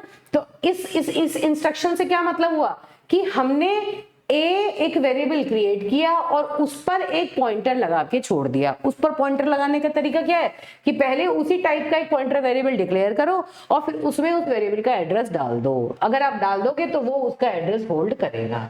इस तरह से आपको इसको ध्यान रख के अभी चलना है। तो अब जैसे हमने एक इंटीजर पॉइंटर क्रिएट किया, वैसे ही हम अलग अलग टाइप के पॉइंटर क्रिएट कर सकते हैं। कैरेक्टर पॉइंटर भी ले सकते हैं, फ्लोट पॉइंटर भी ले सकते हैं, लेकिन लिमिटेशन क्या है कि जिस टाइप का पॉइंटर होगा उसी टाइप की वैल्यू का एड्रेस वो होल्ड करेगा। ऐसा नहीं है कि आपने कैरेक्टर पॉइंटर ले लिया और उसके अंदर आप इंटीजर वेरिएबल का एड्रेस डाल दें, ऐसा नहीं हो सकता। कैरेक्टर पॉइंटर कैरेक्टर का एड्रेस होल्ड करेगा और इंटीजर का एड्रेस होल्ड करेगा, ठीक है। अब देखो यहाँ पर और क्या चीज है, ये वही चीज थी जो मैंने आपको बताई। अब हम कुछ ऑपरेशंस की बात करेंगे कि पॉइंटर वेरिएबल पर बेसिकली 2 ऑपरेटर जो हैं वो हम लगा लेते हैं। एक तो ऑपरेटर का नाम है एड्रेस ऑफ, जिसे हम सिंगल एंड से रिप्रेजेंट करते हैं, और दूसरा है वैल्यू एट एड्रेस, जिसे हम एस्टेरिस्क से रिप्रेजेंट करते हैं, ठीक है। किस तरह से काम करते हैं अब पहले ये समझना है। अगर मान लीजिए मैंने लिखा एस्ट्रिक p, देखो ये सिनेरियो है, ये वही सेम चीज है जो अभी हमने देखी थी। ये क्या है, a एक वेरिएबल है, उसके अंदर 3 स्टोर्ड है, इसका एड्रेस है 1000 जो हमने p के अंदर डाल दिया। क्योंकि p भी एक वेरिएबल है, वो किसी ना किसी मेमोरी लोकेशन पे होगा, उसका एड्रेस है 2000। फिलहाल हम यूज नहीं करेंगे, बस बता रहे हैं कि ये 2000 मेमोरी एड्रेस पर स्टोर्ड है। अब देखिए अगर मैं लिखूं value at p, this is called asterisk p। अगर मैंने लिखना है एस्ट्रिक p, तो इसका मतलब क्या है, value eight address in p। इसको याद रखना, बहुत इंपॉर्टेंट है। It means the value eight address in p। p के अंदर जो एड्रेस स्टोर्ड है उस पर क्या वैल्यू है, वो वैल्यू मुझे यहां से मिल जाएगी, ठीक है। और अगर मैं एंड यूज करूं तो ये मुझे देगा address of a, address of, जहां भी लिखा होगा। अगर मैंने लिखा एंड a तो इसका मतलब एड्रेस ऑफ a। अगर मैंने लिखा वैल्यू एट p तो इसका मतलब है value eight address in p, इसका ये मतलब है। तो अब देखो यहाँ पे ये सिनेरियो है मेरा। अगर मैं a को प्रिंट करूं तो क्या प्रिंट होगा, 3 प्रिंट होगा। अगर मैं एड्रेस ऑफ a को प्रिंट करूं, a का एड्रेस क्या है 1000। अगर मैं p को प्रिंट करूं तो p की वैल्यू क्या है 1000, क्योंकि p के अंदर a का एड्रेस है ना, तो p को प्रिंट कर रहे हैं तो क्या प्रिंट करेगा 1000। अब अगर मैं वैल्यू एट p को प्रिंट करूं, देखो वैल्यू एट p, तो वैल्यू एट p का मतलब है value eight address in p। इसका मतलब value eight address in p, देखो value eight address in p, address in p क्या है 1000 और 1000 पर कौन सी वैल्यू है 3। 1000 तो एड्रेस है ना, उस पर कौन सी वैल्यू है 3, तो इसका मतलब वैल्यू एट p का मतलब है 3। तो यहां से ये बात समझ में आई जो कि हमें कॉल बाय रेफरेंस में यूज करनी है। मेजर बात है, क्या ध्यान रखनी है कि a की वैल्यू हम डायरेक्टली a को प्रिंट करा ले तब भी 3 प्रिंट हुआ, और हमने वैल्यू एट p प्रिंट कराया तब भी 3 प्रिंट हुआ, दोनों का मतलब सेम है। अगर मैंने a पर कोई पॉइंटर लगा दिया तो वो वैल्यू एट p से मुझे a की वैल्यू ही दे देता है, ये बात आपको याद रखनी है। ठीक है, किसी भी पॉइंटर पर वैल्यू एट ऑपरेटर और एड्रेस ऑफ ऑपरेटर, दो ऑपरेटर हम यूज कर सकते हैं। तो वैल्यू एट ऑपरेटर की हेल्प से पॉइंटर यूज करके ए का नाम लिए बिना हम उसकी वैल्यू को एक्सेस कर सकते हैं। बस इतनी बात आपको याद रख के चलनी है। ठीक है, अब पढ़ो। तो देखो ये क्या है, call by value. Using call by value हम इस काम को कैसे करते हैं, जो भी पढ़ा था वो कॉल बाय वैल्यू था। कैसे, देखो दो नंबर हमने इनपुट करा लिए, हमें क्या करना है, यहाँ पर दो वेरिएबल की वैल्यू को आपस में स्वैप करना है। दो नंबर हमने इनपुट कराए, ठीक है, और हमने अब क्या किया, फंक्शन को कॉल किया, स्वैप नाम का फंक्शन कॉल किया, ए और बी उसके अंदर पास कर दिए। काम क्या करना है, ए की वैल्यू बी में आ जानी चाहिए, बी की वैल्यू ए में आ जानी चाहिए। अब हमने क्या किया, जैसे ही हमने फंक्शन को कॉल किया, यहां से ए की वैल्यू कहां कॉपी हो गई, एक्स में कॉपी हो गई, बी की वैल्यू कहां कॉपी हो गई, वाई में कॉपी हो गई। ठीक है, ये फंक्शन की डेफिनेशन है, फंक्शन का नाम है स्वैप। तो देखो फंक्शन को मैंने क्या डिक्लेयर किया, स्वैप, और इंट इंट दो वैल्यू हम इसे देंगे जिन्हें ये स्वैप करेगा, और ये कोई वैल्यू रिटर्न नहीं करेगा, इसलिए यहाँ पर मैंने वॉइड लिखा हुआ है। वॉइड का मतलब this function will not return any value. ठीक है, अब देखो ये फंक्शन की डेफिनेशन है, फंक्शन का हेडर है जिसमें हमने फंक्शन का नाम, दो टाइप और वॉइड यहाँ पर लगा दिया। अब a की वैल्यू x में कॉपी हो गई, b की वैल्यू y में कॉपी हो गई। मान लीजिए a की वैल्यू 10 है, b की वैल्यू 20 है। यहाँ पर x और y क्रिएट हुए, x की वैल्यू 10 हो गई, b और y की वैल्यू 20 हो गई। यहाँ मैंने टेम्प एक वेरिएबल लिया जिसकी हेल्प से मैंने x और y की वैल्यूज को इंटरचेंज करा दिया। अब हमें पता है कि x और y की वैल्यू चेंज कराने के लिए थर्ड वेरिएबल का यूज करके हम कैसे करते हैं। देखो सबसे पहले क्या किया, x की वैल्यू को टेम्प में डाल दिया, x की वैल्यू को टेम्प में डाल, चलो दोबारा करके दिखाती हूँ। मान लीजिए ये x है 10, ये y है 20 और ये है मेरा 10। अब देखो किस तरह काम कर रहे हैं। सबसे पहले x की वैल्यू को टेम्प में डाला, x की वैल्यू क्या है 10, टेम्प में डाल दिया 10। फिर y की वैल्यू को x में डाला, y की वैल्यू क्या है 20, तो इसको x में डाल दिया। फिर टेम्प में जो था वो y में डाल दिया, टेम्प में क्या है 10, उसे y में डाल दिया। तो देखो इनकी वैल्यूज स्वैप हो गई, इसमें पहले 10 था 20 हो गया, इसमें पहले 20 था 10 हो गया, हो गई वैल्यूज इंटरचेंज। तो इस कोड को लिख के देखो यही चीज यहाँ पर हमने शो की हुई है। ठीक है, तो यहाँ पर हमने इंटरचेंज कर दिया वेरिएबल्स को। अब यहाँ पर हम क्या दिखाएंगे, x और y दोनों को प्रिंट कर देंगे, क्योंकि हम कोई रिटर्न तो कर नहीं रहे वैल्यू, तो हमने x और y की वैल्यू यहाँ प्रिंट कर दी। तो मतलब स्वैपिंग से पहले तो इनकी वैल्यू 10 और 20 थी, जब हमने स्वैपिंग करा दी उसके बाद इनकी वैल्यू 20 और 10 हो गई, ये हमने यहाँ पर शो कर दिया। ठीक है, अब एक चीज आपको जरा ध्यान से समझनी है, कॉल बाय वैल्यू का मतलब क्या होता है। जब आप फंक्शन को कॉल करते हो तो जो नंबर आपने यहाँ पर यूज किए एज एक्चुअल पैरामीटर, आप उनकी वैल्यूज पास कर रहे हैं, a की वैल्यू और b की वैल्यू पास कर रहे हैं, और ये वैल्यूज जाके फॉर्मल पैरामीटर्स के अंदर कॉपी होती हैं। तो एक्चुअली क्या हम a और b के ऊपर काम कर रहे हैं, नहीं, हम इनकी कॉपीज के ऊपर काम कर रहे हैं, है ना। इस टाइप की जो कॉल होती है उसे हम कहते हैं कॉल बाय वैल्यू, जहां पर हम फंक्शन कॉल में वेरिएबल्स की वैल्यू पास करते हैं और फिर फंक्शन डेफिनेशन में उनकी कॉपीज बनती हैं। जो भी मॉडिफिकेशन हम करते हैं वो सारे के सारे उनकी कॉपीज पे होते हैं। क्या ए और बी की वैल्यूज में कोई चेंज हुआ, नहीं, जो चेंजेस हुए वो कहाँ हुए, एक्स और वाई में हुए। ए और बी तो मेन के अंदर है, एक्स और वाई फंक्शन के वेरिएबल्स हैं, है ना। तो इसका मतलब एक्चुअल पैरामीटर में कोई मॉडिफिकेशन नहीं हुआ, जो भी मॉडिफिकेशन हुए वो फॉर्मल पैरामीटर के अंदर हुए। ऐसी कॉल को कॉल बाय वैल्यू कहते हैं। ये मेजर बात है जो आपको याद रखनी है। पहला पॉइंट क्या है कि एक्चुअल पैरामीटर्स में हम वेरिएबल की वैल्यू पास करते हैं, और दूसरा में, और वो अपनी कॉपीज में जो कॉपीज बनाते हैं, कॉपीज के ऊपर काम करते हैं। एक्चुअल पैरामीटर में मॉडिफिकेशन नहीं होते हैं, उनकी कॉपीज जो फॉर्मल पैरामीटर में होती है उनके ऊपर मॉडिफिकेशन होते हैं। ठीक है, तो वापस रिफ्लेक्ट नहीं होते। अगर मैं यहाँ पर ए और बी प्रिंट करूँ ना, स्वैप ये फंक्शन को कॉल करके यहाँ प्रिंट करूँ, तो ये अब भी 10 और 20 ही प्रिंट करेगा, अभी भी ये रिवर्स वैल्यू प्रिंट नहीं करेगा, क्योंकि जितने भी चेंजेस हैं वो ए और बी में नहीं हुए हैं, एक्स और वाई में हुए हैं।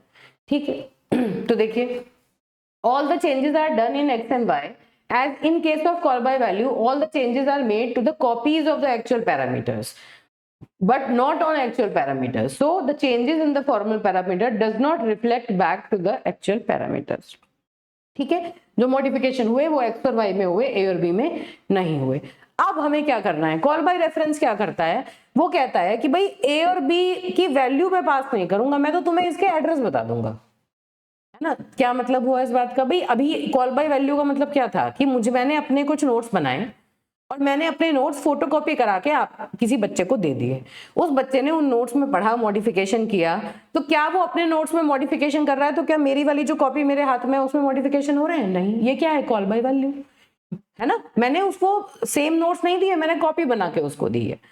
अब दूसरा तरीका क्या है, मैंने कॉल बाय रेफरेंस में क्या कहना है, मैंने उससे कहना है कि बेटा जाओ मेरी डेस्क पर नोट्स रखे हैं, ले लो और पढ़ लो उनसे, है ना। तो वो बच्चा अगर कोई चेंजेस करेगा तो वो उन्हीं नोट्स में करेगा जो ओरिजिनल नोट्स हैं।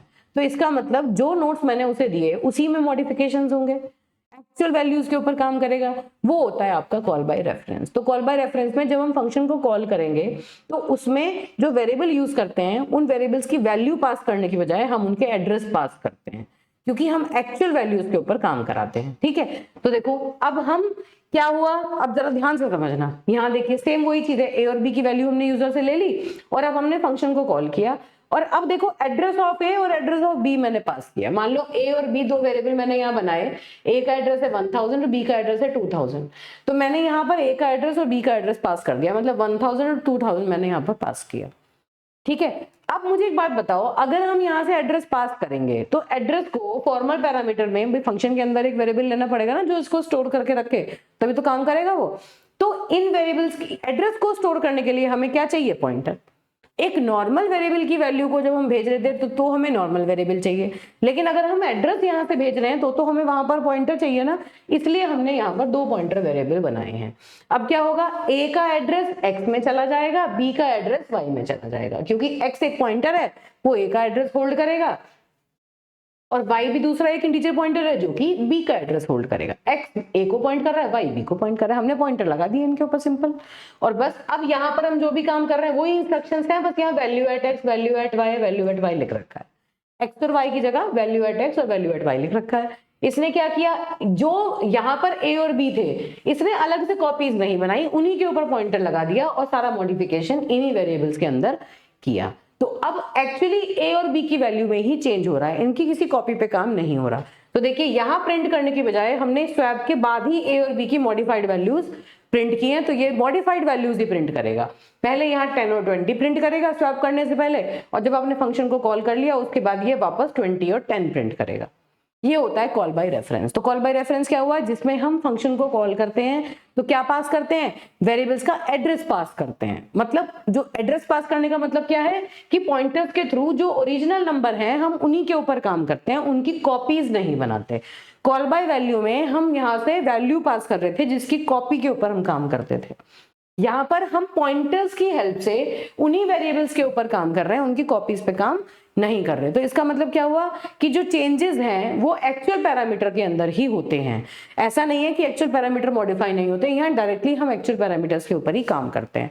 अब देखो फंक्शन को डिक्लेयर करने के लिए हमने क्या लिखा, स्वैप था फंक्शन का नाम, कोई वैल्यू रिटर्न नहीं करेगा और ये दो पॉइंटर वेरिएबल यहाँ पर लेके चलेगा, दो पॉइंटर वेरिएबल यहाँ पर लेके चलेगा, उसके लिए हमने यहाँ पर ये डिक्लेयर कर रखा है। इंटीजर पॉइंटर इस तरह से लिखते हैं, खाली इंट लिखते तो इंट वेरिएबल होता, इंट के बाद एस्टेरिस्क लगा दिया तो इसका मतलब दो इंटीजर पॉइंटर ये यहाँ पर यूज करेगा। बहुत बहुत इंपॉर्टेंट है, एग्जाम में बहुत ज्यादा पूछा जाता है, याद रखना, अच्छे से पढ़ के जाना। Call by value, call by reference, मतलब एवरी सेकंड एग्जाम में call by value, call by reference आता ही आता है। ठीक है बेटा, अब देखिए डिफरेंस क्या है दोनों में। फंक्शन कॉल में वेरिएबल की वैल्यू पास होती है, कॉपी पे काम होता है, ये एड्रेस पास करता है। इसमें फंक्शन डेफिनेशन में जो भी चेंजेस होते हैं वो उसी फंक्शन में रहते हैं, एक्चुअल पैरामीटर चेंज नहीं होता, जबकि इसमें एक्चुअल पैरामीटर चेंज होते हैं। एक्चुअल और फॉर्मल पैरामीटर जो है वो अलग अलग मेमोरी लोकेशन पे बनते हैं, इसमें अलग अलग मेमोरी लोकेशन पे नहीं बनते, दोनों सेम मेमोरी लोकेशन पर ही होते हैं, क्योंकि पॉइंटर आपने उसी मेमोरी लोकेशन पे लगा दिया। यहाँ कोई पॉइंटर यूज नहीं होता, यहाँ पॉइंटर यूज करते हैं। इसे ज्यादा मेमोरी की जरूरत होती है क्योंकि ये डुप्लीकेट करता है वेरिएबल्स को, कॉपी बनाता है, कॉपी बनाएगा तो ज्यादा मेमोरी चाहिएगी, ये कंपैरेटिवली कम मेमोरी की रिक्वायरमेंट होती है। तो बस ये call by value, call by reference में आपको डिफरेंस याद रखना है। उसके बाद एक टॉपिक आता है आपका रिकर्जन। फंक्शन में ही रिकर्जन एक ऐसा मेथड है जिसके थ्रू हम ये कहाँ काम करता है, सबसे पहले ये समझना है। रिकर्शन का यूज क्या है? देखो रिकर्शन का यूज ये है कि कुछ प्रॉब्लम्स ऐसी होती हैं जिनको हम छोटी छोटी सब प्रॉब्लम्स में डिवाइड कर देते हैं। तो रिकर्शन एक ऐसा मेथड है जिसके थ्रू एक बड़ी प्रॉब्लम को हम छोटी सब प्रॉब्लम में डिवाइड करते रहते हैं। कब तक डिवाइड करते रहते हैं? जब तक वो इतनी छोटी न रह जाए कि उसका सॉल्यूशन जो है वो सिंपलेस्ट हो जाए, मतलब ऑब्वियस हो जाए, तब तक हम उस प्रॉब्लम को डिवाइड करते हैं और रिकर्सिवली सॉल्व करते हैं। पहले एग्जांपल से समझो, ये पहले पढ़ लेना, डेफिनेशंस पढ़ लेना और यहां से जरा एग्जांपल से समझो। मान लो मुझे 5 का फैक्टोरियल निकालना है, तो 5 का फैक्टोरियल निकालने के लिए हम कैसे लिख सकते हैं? 5 इंटू फैक्टोरियल 4। 4 का फैक्टोरियल के लिए ये हमने देखो प्रॉब्लम को छोटा कर लिया, अब इसके लिए 4 इंटू फैक्टोरियल 3 लिख सकते हैं, 3 को 3 इंटू फैक्टोरियल 2 लिख सकते हैं, 2 को 2 इंटू फैक्टोरियल 1 लिख सकते हैं, 1 को 1 इंटू फैक्टोरियल 0 लिख सकते हैं, और हमें पता है फैक्टोरियल 0 का मतलब 1 होता है। आ सकते हैं यहाँ से भी रिड्यूस कर सकते थे, है ना। तो हमने क्या किया, पहले एक बड़ी प्रॉब्लम को छोटी प्रॉब्लम में डिवाइड करते चले गए, और जब वो प्रॉब्लम इतनी छोटी रह गई कि उसका ऑब्वियस सॉल्यूशन है, तब उसका जो रिजल्ट है उसको हमने रिटर्न करना शुरू कर दिया।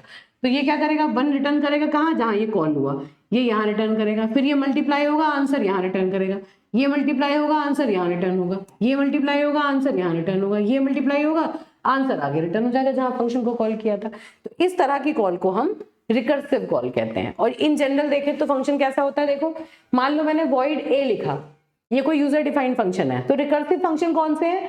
फंक्शन की डेफिनेशन के अंदर आप उसी फंक्शन को अगर कॉल करें तो ऐसा फंक्शन रिकर्सिव फंक्शन कहलाता है। एक ऐसा फंक्शन जो अपनी डेफिनेशन के अंदर खुद को ही कॉल करता है। Such kind of function is called as recursive function and this process is called as recursion. ठीक है, अब देखो फैक्टोरियल का प्रोग्राम है, रिकर्शन से कैसे सॉल्व करना है एग्जाम में पूछ लिया जाता है, इसको देखते हैं। फैक्टोरियल नाम का फंक्शन बनाया, एक वेरिएबल की वैल्यू, एक नंबर हम इसको देंगे जिसका ये फैक्टोरियल निकाल के हमें देगा, इंटीजर टाइप की वैल्यू लेगा, इंटीजर ही रिटर्न करेगा। ये हमने फंक्शन को डिक्लेयर कर दिया। फिर हमने क्या किया, एंटर द नंबर, n वो नंबर है जिसका हमें फैक्टोरियल निकालना है। सिंपली हमने फैक्टोरियल फंक्शन को कॉल कर लिया और जो भी वैल्यू यहाँ पे आएगी उसे रिजल्ट में स्टोर करा लेंगे और उसको प्रिंट करा देंगे। ये तो मेन फंक्शन तो हमने कॉमन लिखा हुआ है, इसमें तो कोई बात ही नहीं है, ये है मेन। इसको जरा ध्यान से देखो। अब मान लीजिए मुझे 5 का फैक्टोरियल कैलकुलेट कराना था, ये चलो 3 का फैक्टोरियल कैलकुलेट कराना, कैसे करेंगे देखो। यहाँ सबसे पहले देखा, कंट्रोल गया, यहाँ से 3 पास हुआ, यहाँ से 3 पास हुआ, 3 यहाँ गया, है ना। यहाँ पे मेरा 3 गया, क्या 3 0 है? नहीं, ये फॉल्स हो गया, यहाँ आ गए। क्या आएगा रिटर्न, क्या आया रिटर्न, 3 इंटू फैक्टोरियल 2, है ना, ये आया। अब जैसे ही हमने इसे एग्जीक्यूट किया, अगेन यही फंक्शन, ये कंट्रोल कहाँ चला गया, फिर यही देखो फंक्शन कॉल हो रहा है ना, फंक्शन रिटर्न स्टेटमेंट के अंदर फंक्शन कॉल हो रहा है, तो ये रिटर्न नहीं हुआ एक्चुअली, ये वापस यहाँ पर नहीं आया, ये फंक्शन दोबारा से कॉल हो गया। अब जैसे ही ये फंक्शन कॉल हुआ, फिर हम कहाँ गए, इसने फिर क्या कहा, फिर यहाँ गए 2 के लिए चेक किया, 2 इक्वल टू 0, नहीं 2 भी 0 नहीं है, तो ये क्या करेगा, फिर दोबारा यहाँ आ जाएगा, क्या लिखिएगा, रिटर्न 2 इंटू फैक्टोरियल क्या 1, है ना, 2 इंटू फैक्टोरियल 1, इससे फिर ऐसे ये फंक्शन कॉल हुआ। अब जैसे ये फंक्शन कॉल हुआ, आप चाहें तो ये n इज इक्वल टू 0 की जगह n इज इक्वल टू 1 भी लिख सकते हैं, लो छोटा कर दो और इसे, है ना, यहीं पर टर्मिनेट हो जाएगा, क्योंकि 1 का फैक्टोरियल भी 1 होता है, 0 का भी 1 होता है। मान लीजिए मैंने इसे अपडेट कर दिया, n की जगह मैंने n इज इक्वल टू 1 लिख दिया, 0 भी सही था, 1 भी सही है, ठीक है। तो अब ये क्या करेगा, जैसे ही हमने ये कॉल किया, इसने 1 पे ये फैक्टोरियल 1 कॉल हुआ, फैक्टोरियल 1 फिर से आया, n की वैल्यू कितनी होगी 1। अब ये देखा क्या n की वैल्यू 1 है, तो ये क्या रिटर्न करेगा 1, कहाँ, जहां कॉल हुआ, इसने यहाँ पर 1 रिटर्न किया। अब कैलकुलेट हुआ 2 इंटू 1, क्या हुआ 2, 2 कहाँ रिटर्न हुआ, जहां ये कॉल हुआ, तो ये पूरा का पूरा इवेल्युएट होके 2 रिटर्न हुआ, 2 यहाँ आ गया। फिर 3 इंटू 2 कितना हो गया 6, तो ये पूरा का पूरा 6 कहाँ रिटर्न हुआ, अल्टीमेटली यहाँ पर रिटर्न हुआ, यहाँ पर क्या रिटर्न हो गया 6, और 6 कहाँ चला गया रिजल्ट में। इस तरह से ये काम करता है। बड़ी प्रॉब्लम को इसने सब प्रॉब्लम में डिवाइड कर लिया। फिर से समझो, 3 का निकालना था, क्या 1 है, नहीं है, तो फिर ये क्या करेगा 3 इंटू फैक्टोरियल 2, जो भी मैंने दिखाया था। फिर 2 का फैक्टोरियल निकालने के लिए फिर यहाँ गया, 2 के लिए 1 नहीं है, तो फिर 2 इंटू फैक्टोरियल 1। अब जैसे फैक्टोरियल 1 आया, इसने 1 रिटर्न कर दिया। तो ये रिटर्न करना कब शुरू करेगा, जब हम बिल्कुल बेस कंडीशन पर पहुंच जाएंगे। बेस कंडीशन वो होती है जहां पर सॉल्यूशन जो होता है वो ऑब्वियस होता है, और फिर उसके बाद एक एक करके ये ऊपर उल्टी डायरेक्शन में, रिवर्स डायरेक्शन में कंप्यूट करता रहेगा, और फिर फाइनली रिटर्न कर देगा जहां से हमने फंक्शन को कॉल किया था। ठीक है, तो ये आपका फैक्टोरियल का प्रोग्राम है, इंपॉर्टेंट प्रोग्राम है, ये एग्जाम में पूछ लिया जाता है। ठीक है बेटा, अब दूसरा प्रोग्राम, इसी चीज को देखो मैंने यहाँ पर समझा रखा है फैक्टोरियल 3 के लिए, पूरा खोल खोल के मैंने इसे समझा रखा है, बहुत ज्यादा कुछ घबराने की रिक्वायरमेंट नहीं है। जैसे मैंने ये आपको एग्जाम में लिख के नहीं आना, ये सिर्फ आपकी अंडरस्टैंडिंग के लिए मैंने बता रखा था, ठीक है, आपकी सिर्फ अंडरस्टैंडिंग के लिए बता रखा था। मैं इस साइड को डिलीट कर देती हूँ अननेसेसरी, वरना बच्चों को बेकार में कंफ्यूजन होगा। ये लो जो मैंने बताया है बस इसको ध्यान रखना, ठीक। क्या कि जो भी फंक्शन आप कॉल करते हैं वो सब प्रॉब्लम में डिवाइड होता है और फिर कंबाइन होके उसके सॉल्यूशन वापस मर्ज होके मेन रिजल्ट जो है वो रिटर्न कर देते हैं, ठीक। फिर आता है आपका फिबोनाची सीरीज का प्रोग्राम। फिबोनाची सीरीज क्या कहती है, देखो क्या होती है फिबोनाची सीरीज, 0 से स्टार्ट होती है, फिर 1, पहले दो टर्म 0 और 1 होते हैं और उसके बाद थर्ड टर्म अपने से पहले वाले दो टर्म को ऐड करते रहते हैं, तो तीसरा टर्म जो होता है वो जनरेट हो जाता है। जैसे कि पहला टर्म 0, दूसरा 1, तीसरा कैसे आएगा, 0 + 1 1, 1 + 1 2, 2 + 1 3, 3 + 2 5, इस तरह से ये चलता रहता है। हर एक टर्म जनरेट करने के लिए उससे पहले वाले दो टर्म जो होते हैं उनको हम ऐड करते हैं। अब इस प्रोग्राम को भी हम रिकर्सिव सॉल्यूशन बनाते हैं, ये भी एग्जाम में देखो कितनी बार रिपीट हो चुका है, ठीक है, ये पढ़ेंगे। तो रिकर्शन में ये दो मेन प्रोग्राम्स हैं जो सबसे ज्यादा पूछे जाते हैं, इनको देख लेते हैं। देखो फिर अब क्या है, फिबोनाची सीरीज का प्रोग्राम है, ये बताएगा कितने नंबर ऑफ टर्म्स आपको प्रिंट करने हैं और वो क्या रिटर्न करेगा, ये वैल्यू रिटर्न करेगा, ठीक है। अब ये कितने टर्म प्रिंट करने हैं, एन में पूछ लिया आपने कि कितने टर्म आपको फिबोनाची सीरीज के प्रिंट करने हैं, और 0 से लेके n-1 तक का आपने लूप चला दिया। जितने टर्म प्रिंट करने हैं उस हिसाब से 0 से लेके n-1 तक का लूप चलाया, और आप यहाँ पर फिबोनाची फंक्शन को कॉल कर रहे हैं। आई की वैल्यू 0 1 2 सबके लिए यहाँ पर ये हर बार कॉल करेगा। अब देखो ये किस तरह से काम कर रहा है। जैसे ही आपने ये फिब कॉल, चलो यहाँ पे आ जाओ, मान लीजिए हमने n की वैल्यू दी 3, मान लो मैंने n की वैल्यू 3 दी, ठीक है, मतलब मुझे पहले 3 टर्म प्रिंट करने हैं, उससे हमें पता चल जाएगा ना किस तरह काम कर रहा है, हम आगे भी चला के देख लेंगे। तो 0 से लेके 2 तक चलेगा ये। जैसे ही इसने i की वैल्यू 0 के लिए फिब 0 कॉल किया, फंक्शन कॉल हुआ, फंक्शन कहाँ पहुंचा, यहाँ पर i की वैल्यू क्या है 0, तो ये क्या रिटर्न कर दिया 0, कहाँ रिटर्न किया, यहाँ पर, क्या प्रिंट हुआ 0, हो गया प्रिंट। फिर उसके बाद जैसे 0 प्रिंट हुआ, ये कंप्लीट हो गया लूप, फिर i की वैल्यू इंक्रीमेंट होकर कितनी हो गई 1, फिर यहाँ क्या कॉल हुआ फिब 1, फिर वापस यहाँ गए। अब देखिए इफ i = 0 कंडीशन फॉल्स, यहाँ आ गए, 1 है क्या, हाँ, क्या रिटर्न करेगा 1, कहाँ रिटर्न करेगा, यहाँ 1 भी प्रिंट कर दिया इसने, हो गया ठीक। अब i की वैल्यू कितनी हो गई 2, 2 is less than equal to 3, 2 is less than equal to 2, true है, तो ये फिब ऑफ 2 कॉल किएगा। अब जरा ध्यान से देखना, अब ये फिब ऑफ 2 है, यहाँ गया, फिब ऑफ ना तो 0 है ना 1 है, तो कहाँ आएगा fib of i-1 plus fib of i-2, है ना। i की वैल्यू क्या है 2, तो 2 - 1 मतलब फिब ऑफ 1 और 2 - 2 मतलब फिब ऑफ 0। तो यहाँ पर देखो फिब ऑफ 1 और फिब ऑफ 0 कॉल हो रहे हैं, ये फंक्शन कॉल्स हैं, है ना। जैसे ही फिब ऑफ 1 हमने कॉल किया, इमीडिएटली ये वापस फंक्शन कॉल पे गया। फिब ऑफ 1 मतलब इसने क्या रिटर्न किया 1, कहाँ रिटर्न किया, यहाँ पर जहां फंक्शन कॉल हुआ, इसी में, अभी इसके ऊपर रिटर्न हुआ। फिर जब फिब ऑफ 0 कॉल हुआ तो फिब ऑफ 0 फिर दोबारा यहाँ पे गया, फिब ऑफ 0 ने फिर 0 रिटर्न किया, कहाँ रिटर्न किया, यहाँ, है ना। और फिर अल्टीमेटली आपने क्या किया, इनके आंसर्स को ऐड कर दिया और जो रिजल्ट था उसको वहां पर रिटर्न कर दिया। क्या रिटर्न किया 1 + 0 मतलब 1, वो यहाँ पर रिटर्न हो गया। इस तरह से ये फंक्शन काम करता है। आगे अगर आप काम करेंगे तो फिर ये मल्टीपल टाइम कॉल कर करके अल्टीमेटली जो भी वैल्यूज होगी इसी फंक्शन, तो हम कर क्या रहे हैं देखो, इसी फंक्शन के अंदर यही फंक्शन कॉल हो रहा है, देखो रिकर्सिव फंक्शन है, ठीक है। तो इस तरह से बहुत ज्यादा दिमाग नहीं लगाना, बहुत सिंपल कोड है, कोड डायरेक्टली आप याद भी रख सकते हैं, लेकिन एटलीस्ट एक एग्जांपल से मैंने समझा के इसलिए दिखाया है क्योंकि कहीं ना कहीं मैं जानती हूं कि यहाँ से प्रोग्रामिंग तो आपको समझ में नहीं आने वाली क्योंकि आप मोस्ट इंपॉर्टेंट क्वेश्चंस पढ़ रहे हैं, लेकिन फिर भी बेटा प्रोग्रामिंग की अंडरस्टैंडिंग होनी है। एक बार अगर हल्का सा आपको इसका क्रक्स पता चल जाए तो प्रोग्राम लिखने में कभी गलती नहीं होती। तो ये ध्यान रखना कि किस तरह से ये कंप्यूटेशन हम कर रहे हैं, ठीक है। तो ये मेनली तो ये दो प्रोग्राम्स हैं जो सबसे ज्यादा पूछे जाते हैं। उसके बाद एक प्रोग्राम और है, ये और मैं दिखा देती हूँ, बिल्कुल फैक्टोरियल जैसा है, इसलिए इसको मैंने यहाँ पर इंक्लूड कर दिया। तो देखो क्या प्रोग्राम है, मैं इसमें थोड़ा मॉडिफिकेशन कर दूं ताकि आपको ये जल्दी समझ में आ जाए। देखो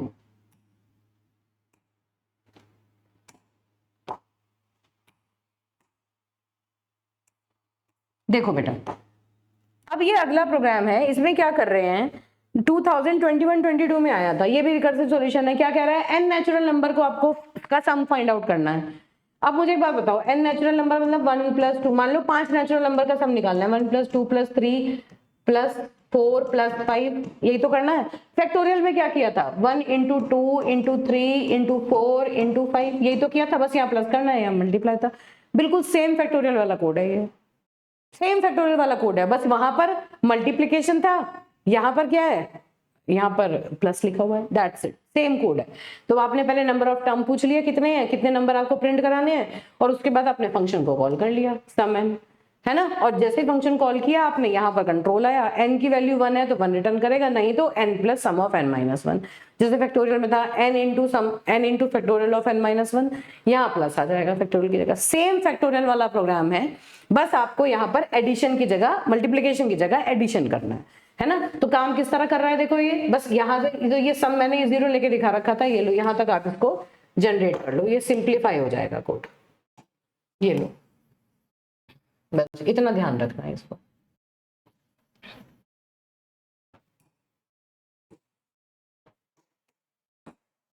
कैसे बना, सबसे पहले मान लीजिए आपने 4 दिया, तो रिटर्न 4 + सम ऑफ 3, 3 के लिए 3 + सम ऑफ 2, 2 के लिए 2 + सम ऑफ 1, और सम ऑफ 1 की वैल्यू क्या है, जब आप सम ऑफ 1 को कॉल करोगे तो n की वैल्यू 1 है, तो ये 1 रिटर्न करेगा, ये यहाँ पर 1 रिटर्न करेगा, 2 + 1 यहाँ 3 रिटर्न होगा, 3 + 3 यहाँ 6 रिटर्न होगा, और 6 + 4 क्या होगा 10, ये कहाँ रिटर्न करेगा, यहाँ जहाँ कॉल किया, तो यहाँ ये 10 रिटर्न हो जाएगा, है ना। तो इसका मतलब 1 से लेके 4 तक के सारे नंबर्स का जो सम होगा वो आप प्रिंट कर लेंगे। तो बिल्कुल सेम प्रोग्राम है, जो फैक्टोरियल का था वही इसका ये वाला प्रोग्राम है।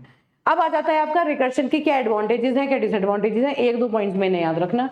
ईजियर हो जाता है कोड, लिखना आसान हो जाता है, रिकर्सिव प्रॉब्लम को इजीली सॉल्व करता है, टाइम कॉम्प्लेक्सिटी को डिक्रीज करता है, बस 1-2 पॉइंट याद रखने हैं। डिसएडवांटेज क्या है कि ये एक स्टैक यूज करता है, बस याद रखो फिलहाल के लिए, डेटा स्ट्रक्चर में इसको डिटेल में पढ़ाऊंगी।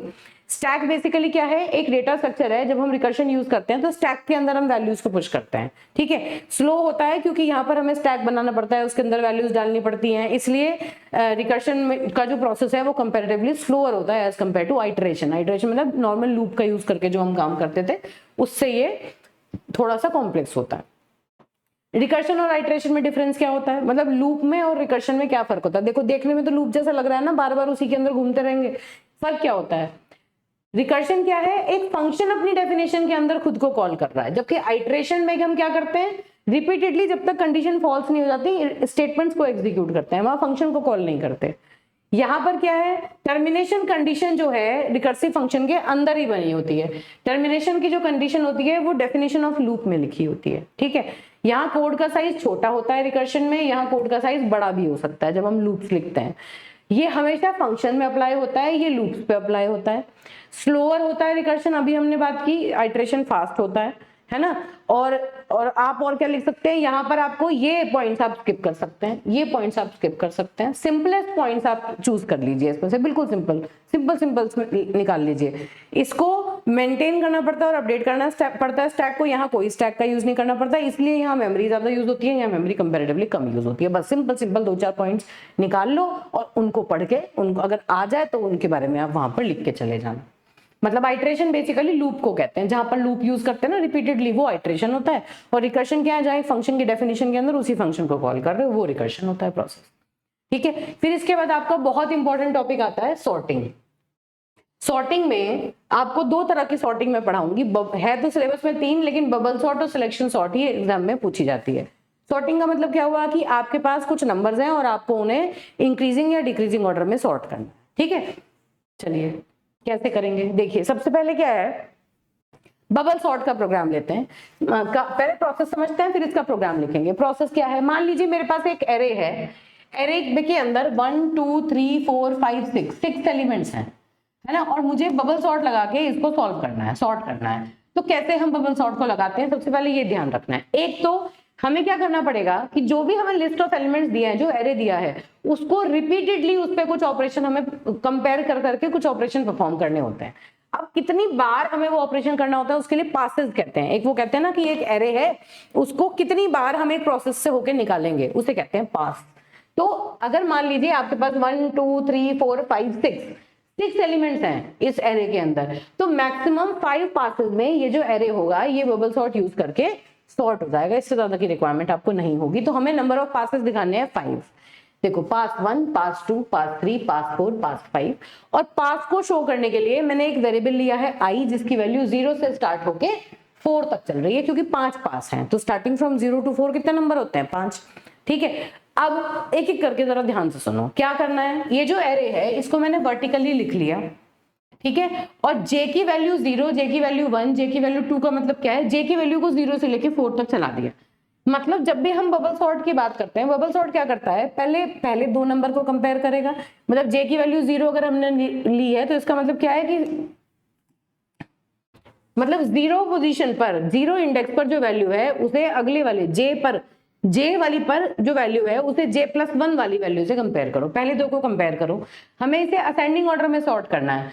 क्या ये असेंडिंग ऑर्डर में है? इसकी वैल्यू इससे बड़ी है तो इसका मतलब हमें यहाँ पर स्वैप करने की रिक्वायरमेंट है। इन दोनों को हम स्वैप करेंगे। तो हमने क्या लिख दिया? एक्सचेंज कर दो। तो देखो यहाँ पर हमने एक्सचेंज कर दिया, 20 ऊपर चला गया, 40 नीचे आ गया। अब हम क्या करेंगे? इन दोनों को कंपेयर करेंगे, एक एक करके नीचे चलते आएंगे, इन दोनों को कंपेयर करेंगे। यहाँ पर किसी एक्सचेंज की रिक्वायरमेंट नहीं, हमने कुछ नहीं किया। अब हमने 50 और 60 को कंपेयर किया, ऑलरेडी सही ऑर्डर में है, हमने कुछ नहीं किया। 60 और 30 को किया, फिर एक्सचेंज किया, एक्सचेंज कर दिया, 30 ऊपर आ गया, 60 नीचे आ गया, है ना। अब देखो, अब 60 और 10 को किया, फिर दोबारा एक्सचेंज किया। तो ये काम हमें कितनी बार करना था? 0 से लेके i = 4, j = 4 तक। क्यों? क्योंकि इसके बाद 2 नंबर नीचे के हमें मिल ही नहीं सकते। यहाँ हमारा प्रोसेस खत्म हो गया। This is the end of pass 1।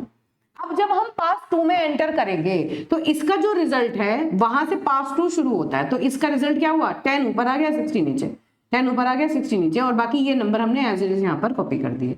तो अब बबल सॉर्ट की ब्यूटी क्या है? देखो ध्यान से, जो सबसे बड़ा एलिमेंट है वो अपनी प्लेस पर फिक्स हो गया। ये देखो 60 जो है उसने अपनी पोजीशन ले ली है ना। तो बस अब अगली बार से फिर शुरू हो जाओ। 20 और 40 कोई एक्सचेंज की रिक्वायरमेंट नहीं है। 40 50 no exchange. 50 30 yes there is an exchange. तो इन्हें एक्सचेंज कर दो, नीचे एक्सचेंज लिख दिया, यहाँ 30 आ गया, यहाँ 50 आ गया। ठीक है, अब इसके बाद आगे 60 अपनी प्लेस पे ऑलरेडी है, तो इसलिए इसके आगे हम एक्सचेंज, यहाँ पर हमें कंपेयर करने की रिक्वायरमेंट नहीं है, क्योंकि ये ऑलरेडी अपनी पोजीशन ले चुका। तो नंबर ऑफ कंपैरिजन देखो एक कम हो गए, है ना। तो इसलिए जे की वैल्यू 0 से लेके बस 3 तक चली। 0 1 2 3 इन दोनों के लिए, इन दोनों को तो कंपेयर करना ही नहीं, क्योंकि हमें पता है ये सबसे बड़ा एलिमेंट है, ये अपनी प्लेस पे फिक्स है। हो गया। अब इसके बाद अगला पार्ट शुरू हुआ, नेक्स्ट पार्ट में आ गए। ये दोनों स्वैप हो गए, देखो इन दोनों को हमने एक्सचेंज कर दिया, इनका जो रिजल्ट है वो यहाँ लिख लिया। अगले पास में आए 20 40 no exchange, 40 30 yes there is an exchange, exchange है 30 ऊपर आ गया, 40 नीचे आ गया, 40 और 10 yes there is an exchange, है ना। 50 और 60 अपनी जगह पे आ चुके हैं, इसलिए यहाँ कोई कंपैरिजन नहीं होगा। तो जे की वैल्यू 0 से लेके 2 तक ही हमने कंपेयर किया। 0 1 2 जे की वैल्यू 0 1 2 पर हमने कंपेयर किया। फिर दोबारा आ गए 20 30 को कंपेयर किया, नो वे, यहाँ पर again there is an exchange. और इसके बाद 40 50 60 तो यहाँ पर फिक्स हो ही चुका था, तो यहाँ पर इसके नीचे हम कंपैरिजन नहीं करेंगे। अब 10 ऊपर आ गया, 30 नीचे आ गया, 30 ने भी अपनी प्लेस फिक्स कर ली। मतलब हर पास के बाद एक नंबर अपनी जगह पर फिक्स हो रहा है ना। तो नेचुरली ये जो नंबर ऑफ कंपैरिजन है ये आपके एक एक करके रिड्यूस होते जा रहे हैं। पहले देखो जे की वैल्यू 0 से लेके, मतलब जे की वैल्यू यहाँ से, फिर यहाँ यहाँ यहाँ, पहले हमने इससे इसे कंपेयर किया, फिर इससे कंपेयर किया, फिर इससे, मतलब हर बार हम क्या कर रहे हैं? जे की वैल्यू को j+1 वाली वैल्यू से कंपेयर कर रहे हैं। जब जे की वैल्यू 0 थी तो इसको 0 और 1 को कंपेयर किया। जब जे की वैल्यू 1 थी तो 1 वाले को और 2 वाले को कंपेयर किया। जब जे की वैल्यू 2 थी तो 2 वाले को और 3 वाले को कंपेयर किया। तो देखो ये आइडेंटिफाई करो कि जब प्रोग्राम लिखेंगे तो कैसे लिखेंगे। हर बार हर एक पास के लिए, पास कहां से कहां तक चलेगा? 0 से लेके 4 तक, i = 0 से लेके 4 तक हर पास के लिए हम क्या कर रहे हैं? जे की वैल्यू को j+1 वाली वैल्यू से कंपेयर कर रहे हैं। अगर वो j की वैल्यू जो है वो j+1 वाली से बड़ी है तो हम उन्हें एक्सचेंज कर देते हैं। बस ये है आपकी बबल सॉर्ट, और अल्टीमेटली फाइनल पासेस में आपको जो सॉर्टेड एरे है वो आपको मिल जाएगा। अब देखिए, इसे हाथ से करके देखना सॉल्व, ठीक है, तब और अच्छे से समझ में आएगा। तो अब देखो यहाँ पर हमने क्या किया, 50 एलिमेंट्स का मान लो मैंने एरे ले लिया। n है नंबर ऑफ एलिमेंट्स, कितने नंबर ऑफ एलिमेंट्स हैं? i और j हमने लूप चलाने के लिए यूज किया, और एक टेम्परेरी वेरिएबल ले लिया जिसका नाम है टेम्प। अब मैंने पूछ लिया कितने नंबर ऑफ एलिमेंट्स हैं, कितने how enter the list of elements to be sorted. फिर मैंने यहाँ पर एरे को इनपुट करा लिया। कैसे? 0 से लेके n-1 तक का लूप चला दिया, और a of i, address of a of i करके, इससे क्या हुआ, पूरा का पूरा जो इनपुट एरे था वो मेरा इनपुट हो गया। This is how I can input the array. मैंने एरे को इनपुट कर लिया। अब ये जो मेन कोड है बबल सॉर्ट का वो ये है। ये क्या कह रहा है? पहले नंबर ऑफ पासेस के लिए लूप लगाओ, 0 से लेके n- टोटल। अच्छा मुझे एक बार बताओ, n की वैल्यू हमारे एग्जांपल में 6 थी ना, 6 एलिमेंट्स थे, है ना। और i की वैल्यू कहां से कहां तक चली थी, 0 से लेके 4 तक चली थी। तो इसका मतलब ये क्या है, 0 से लेके लेस देन n-1 तक चली थी। बहुत सीधी बात है, n-1 की वैल्यू क्या है 5, तो ये क्या है less than n-1, less than 5, है ना। तो बस यही लिखा है, i की वैल्यू 0 से लेस देन n-1 तक। ये तो हो गए नंबर ऑफ पासेस। फिर उसके बाद हर पास के अंदर j की वैल्यू कितनी चलेगी, देखो हर पास के अंदर j की वैल्यू 0 से लेके पहले 4 तक चली, फिर 0 से लेके 3 तक चली। हर बार हम i की वैल्यू माइनस कर देते हैं, देखो 0 से 4 तक, फिर i की वैल्यू 1 हुई तो ये 1 कम हो गई, i की वैल्यू 2 हो गई तो ये 2 कम हो गई, i की वैल्यू 3 हो गई तो 3 कम हो गई, i की वैल्यू 4 हो गई तो 1 कम हो गई, है ना। तो इसका मतलब n-1 - i तक ये लूप चलेगा, j की वैल्यू n-1 - i तक चलेगी। पहली बार में i की वैल्यू 0 है तो ये क्या है 6 - 1 - 0, मतलब j लेस देन 5, तो j 0 1 2 3 4 ऐसे चला। ये देखो 0 1 2 3 4, जब i की वैल्यू 1 हो गई, अगले आइट्रेशन में जब i की वैल्यू 1 हो गई तो ये 6 - 1 - 1 मतलब 6 - 2, तो j लेस देन 4, मतलब j की वैल्यू 0 से 3 तक चलेगी। तो ये देखो j की वैल्यू 0 से 3 तक चली। तो इस तरह से ये लूप की कंडीशन हमने यहाँ पर लिखी हुई है। ये लूप की कंडीशन तुम्हें याद रखनी है। ये कोड बहुत सिंपल है, ये सीधा सीधा वहां पे लिख के आओगे, कोई प्रॉब्लम नहीं है। 0 से लेस देन n-1 तक के नंबर ऑफ पासेस और j की वैल्यू 0 से लेके n-1 - i तक आपने ये लूप अंदर चला दिया। और बस आपको क्या करना है, हर बार a ऑफ j की वैल्यू को उसके अगली वैल्यू से, देखो a ऑफ j की वैल्यू को a ऑफ j+1 वाली वैल्यू से आप कंपेयर कर रहे हैं। अगर ये बड़ी निकलती है तो आप उन्हें स्वैप कर देते हैं। स्वैप मतलब जहां aj को टेम्प में डाल लो, aj+1 को aj में ले आओ और टेम्प को aj+1 में ले आओ। ये एक स्टैंडर्ड कोड है। अगर आपको दो वेरिएबल की वैल्यू को एक्सचेंज करना है तो यही कोड अभी हमने स्वैपिंग वाले प्रोग्राम में भी लिखा था, है ना। ये बेसिकली क्या करता है, aj पर जो वैल्यू होगी वो temp using third variable aj और aj+1 की वैल्यूज को इंटरचेंज कराने का काम कर रहा है। ठीक है, किस तरह से देखो, मैं चलो चला के दिखा देती हूँ एक बार। क्या मतलब है, मान लीजिए a ऑफ j पर है 40, मान लो a ऑफ j पर है 40 और a ऑफ j+1 पर है 20। ठीक है, इस तरह से है। तो सबसे पहले टेम्प में मैंने क्या डाला, a ऑफ j टेम्प में क्या आ गया 40। फिर मैंने a ऑफ j में क्या डाला, a ऑफ j+1 क्या आ गया 20। फिर मैंने a ऑफ j+1 में क्या डाला, टेम्प मतलब 40। तो देखो दोनों की वैल्यूज एक्सचेंज हो गई, पहले a ऑफ j 40 था और 20 हो गया, a ऑफ j+1 पहले 20 था 40 हो गया। तो इस तरह से हम इन दोनों की वैल्यू एक्सचेंज कर सकते हैं। तो बस ये काम कर रहे हैं, ये मेन कोड है जो आपको याद रखना है। और एक बार जब ये एक्सचेंज हो जाए तो आप फाइनली सॉर्टेड एरे को प्रिंट करा दो। एरे में n एलिमेंट्स हैं तो 0 से लेके लेस देन n तक का लूप चलाओ और printf ai को आप प्रिंट करा दो। ये पूरा का पूरा एरे जो होगा वो आपका प्रिंट हो जाएगा। इंपॉर्टेंट है, बहुत ज्यादा पूछा जाता है एग्जाम में। तो आता किस तरह से है कि कोई एग्जाम्पल लेके बबल सॉर्ट करके दिखाओ, हो सकता है कोई वैल्यूज आपको दे दे और कहीं आप इसे चला के दिखाइए, ऐसे ही करना है, बस इससे ध्यान रखना। ठीक है, जितने भी एलिमेंट हो उसी हिसाब से यहाँ पर जे की वैल्यूज बना बना के रख लेना, ऐसे ऐसे इंटरचेंज करके देख लेना। ठीक है बेटा, ये हुआ आपका बबल सॉर्ट। फिर सेकंड वाली आती है आपकी सिलेक्शन सॉर्ट। सिलेक्शन सॉर्ट में कैसे करते हैं, काम वही है, इसमें भी हमने पासेस बना रखे हैं वही। अगर 6 नंबर है तो मैक्सिमम n-1 पासेस में हमारा काम हो जाएगा। 6 नंबर्स है तो मैक्सिमम 5 पासेस में हम इसको सॉल्व कर लेंगे। पास वन में क्या है, देखो अब इसमें क्या करते हैं, इसमें हर बार फर्स्ट नंबर पे हर एक पास में एक नंबर फिक्स कर लेते हैं और उसे बाकी के नंबर से कंपेयर करते हैं। बबल सॉर्ट में क्या कर रहे थे, दो एडजेसेंट नंबर्स को कंपेयर कर रहे थे हर बार, और वो एडजेसेंट नंबर नीचे की तरफ चलते चले जाते थे। पहले दो, फिर नेक्स्ट दो, फिर नेक्स्ट दो, फिर नेक्स्ट दो, उन्हें कंपेयर करते थे। सिलेक्शन सॉर्ट में क्या कर रहे हैं, पहले इसे कंपेयर कर रहे हैं इन दोनों को, फिर इससे कंपेयर कर रहे हैं, फिर इसे इससे कंपेयर कर रहे हैं। एक पहले वाले नंबर को, फर्स्ट नंबर को बाकी के बचे हुए नंबर से कंपेयर करते हैं। ये डिफरेंस है सिलेक्शन सॉर्ट में बबल सॉर्ट में। तो अब देखो यहाँ पर क्या कर रहे हैं, पहले 0 और 1 इन दोनों को कंपेयर किया, एक्सचेंज की रिक्वायरमेंट है, इन्हें हमने एक्सचेंज कर दिया। 20 ऊपर आ गया, 40 नीचे आ गया। अब 20 और 50 को कंपेयर करो, मतलब फर्स्ट प्लेस पे जो नंबर आएगा उसी को आगे कंपेयर करते चले जाना है। 20 और 50 को कंपेयर किया, नो एक्सचेंज। 20 और 60 को किया, नो एक्सचेंज। 20 और 30 को किया, नो एक्सचेंज। 20 और 10 को किया, एक्सचेंज। एक्सचेंज है तो 10 ऊपर आ गया और 20 नीचे आ गया, इनमें एक्सचेंज है ना। अब इसके आगे तो हमें कुछ करना नहीं है, तो इसका रिजल्ट हमने अगले पास में यहाँ पर लिख रखा है। अब क्या है, पहले नंबर को सबसे कंपेयर किया, अब सेकंड वाले नंबर को बाकी के नीचे के नंबर से कंपेयर करो। तो इसमें क्या करना है, सेकंड वाले से शुरू करना है। 40 और 50 नो एक्सचेंज, 40 और 60 नो एक्सचेंज, 40 और 30 एक्सचेंज। यहाँ एक्सचेंज है, 30 ऊपर चला गया, 40 नीचे आ गया, है ना। फिर 30 और 20, देखो इसी पोजीशन को कंपेयर करना है, 30 और 20 अगेन एक्सचेंज, जो एक्सचेंज हुआ वो अगली बार आपने यहाँ पर लिख दिया। अब आपको यहाँ क्या ऑब्जर्व करना है, यहाँ ऊपर से फिक्स होते जा रहे हैं, देखो ये 10 अपनी जगह आ गया था, यहाँ 10 और 20 अपनी जगह आ गए। सेकंड वाले एलिमेंट को जब हमने सबसे कंपेयर किया तो सेकंड पोजीशन पे जो स्मॉलेस्ट एलिमेंट था वहां तक का वो वहां पर फिक्स हो गया। अब थर्ड पोजीशन को सबसे कंपेयर करो, 50 60 नो एक्सचेंज, 50 40 एक्सचेंज, यहाँ पर एक्सचेंज हुआ, 40 यहाँ आ गया, 50 यहाँ आ गया, 40 और 30 again there is an exchange, तो 30 ऊपर चला गया, 40 नीचे आ गया, ये हमने यहाँ लिख दिया।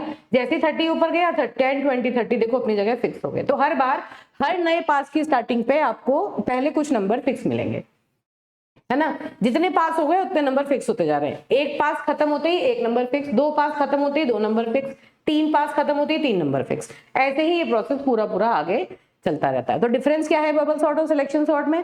बबल सॉर्ट में एडजेसेंट दो नंबर को कंपेयर करते हैं, सिलेक्शन सॉर्ट में एक पोजीशन पे जो नंबर होता है उसे बाकी के रिमेनिंग से कंपेयर करते हैं। तो अब हमें इसका क्या लिखना है, प्रोग्राम लिखना है। कैसे लिखेंगे?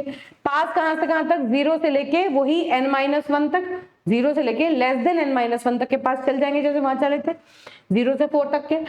अब j की वैल्यू हम किस तरह से यूज कर रहे हैं, देखो ध्यान से समझना, किसे किससे कंपेयर कर रहे हैं। यहां पर जब j की वैल्यू 1 है, जब j की वैल्यू देखो यहां पर j की वैल्यू 1 से लेके 1 से, फिर j की वैल्यू 2 से, फिर j की वैल्यू 3 से, फिर j की वैल्यू 4 से, फिर j की वैल्यू 5 से, i की जो भी वैल्यू है हम j की जो वैल्यू है वो i+1 वाली से शुरू कर रहे हैं। देखो i की जो भी वैल्यू है उसे सबसे कंपेयर कर रहे हैं, और किससे कंपेयर कर रहे हैं, j की वैल्यू 1 से शुरू होकर 5 तक चली, तो मतलब j की वैल्यू i+1 है। ऑब्जर्व करो, j की वैल्यू i+1 है, j की वैल्यू i+1 है, j की वैल्यू i+1 है, i+1 है, i+1 है। इसका मतलब j कहां से शुरू हो रहा है, i+1 से शुरू हो रहा है। चलेगा कहां तक, चलेगा कहां तक, देखो यहां पर 5 तक चल रहा है, यहां भी 5 तक चल रहा है, यहां भी 5 तक चल रहा है, यहां भी, मतलब चलेगा तो हमेशा n-1 तक ही, कोई प्रॉब्लम ही नहीं है। तो बस अब आप इसका कोड देख लो क्या है। देखो यहां तक तो वही है, एरे हमने इनपुट करा लिया।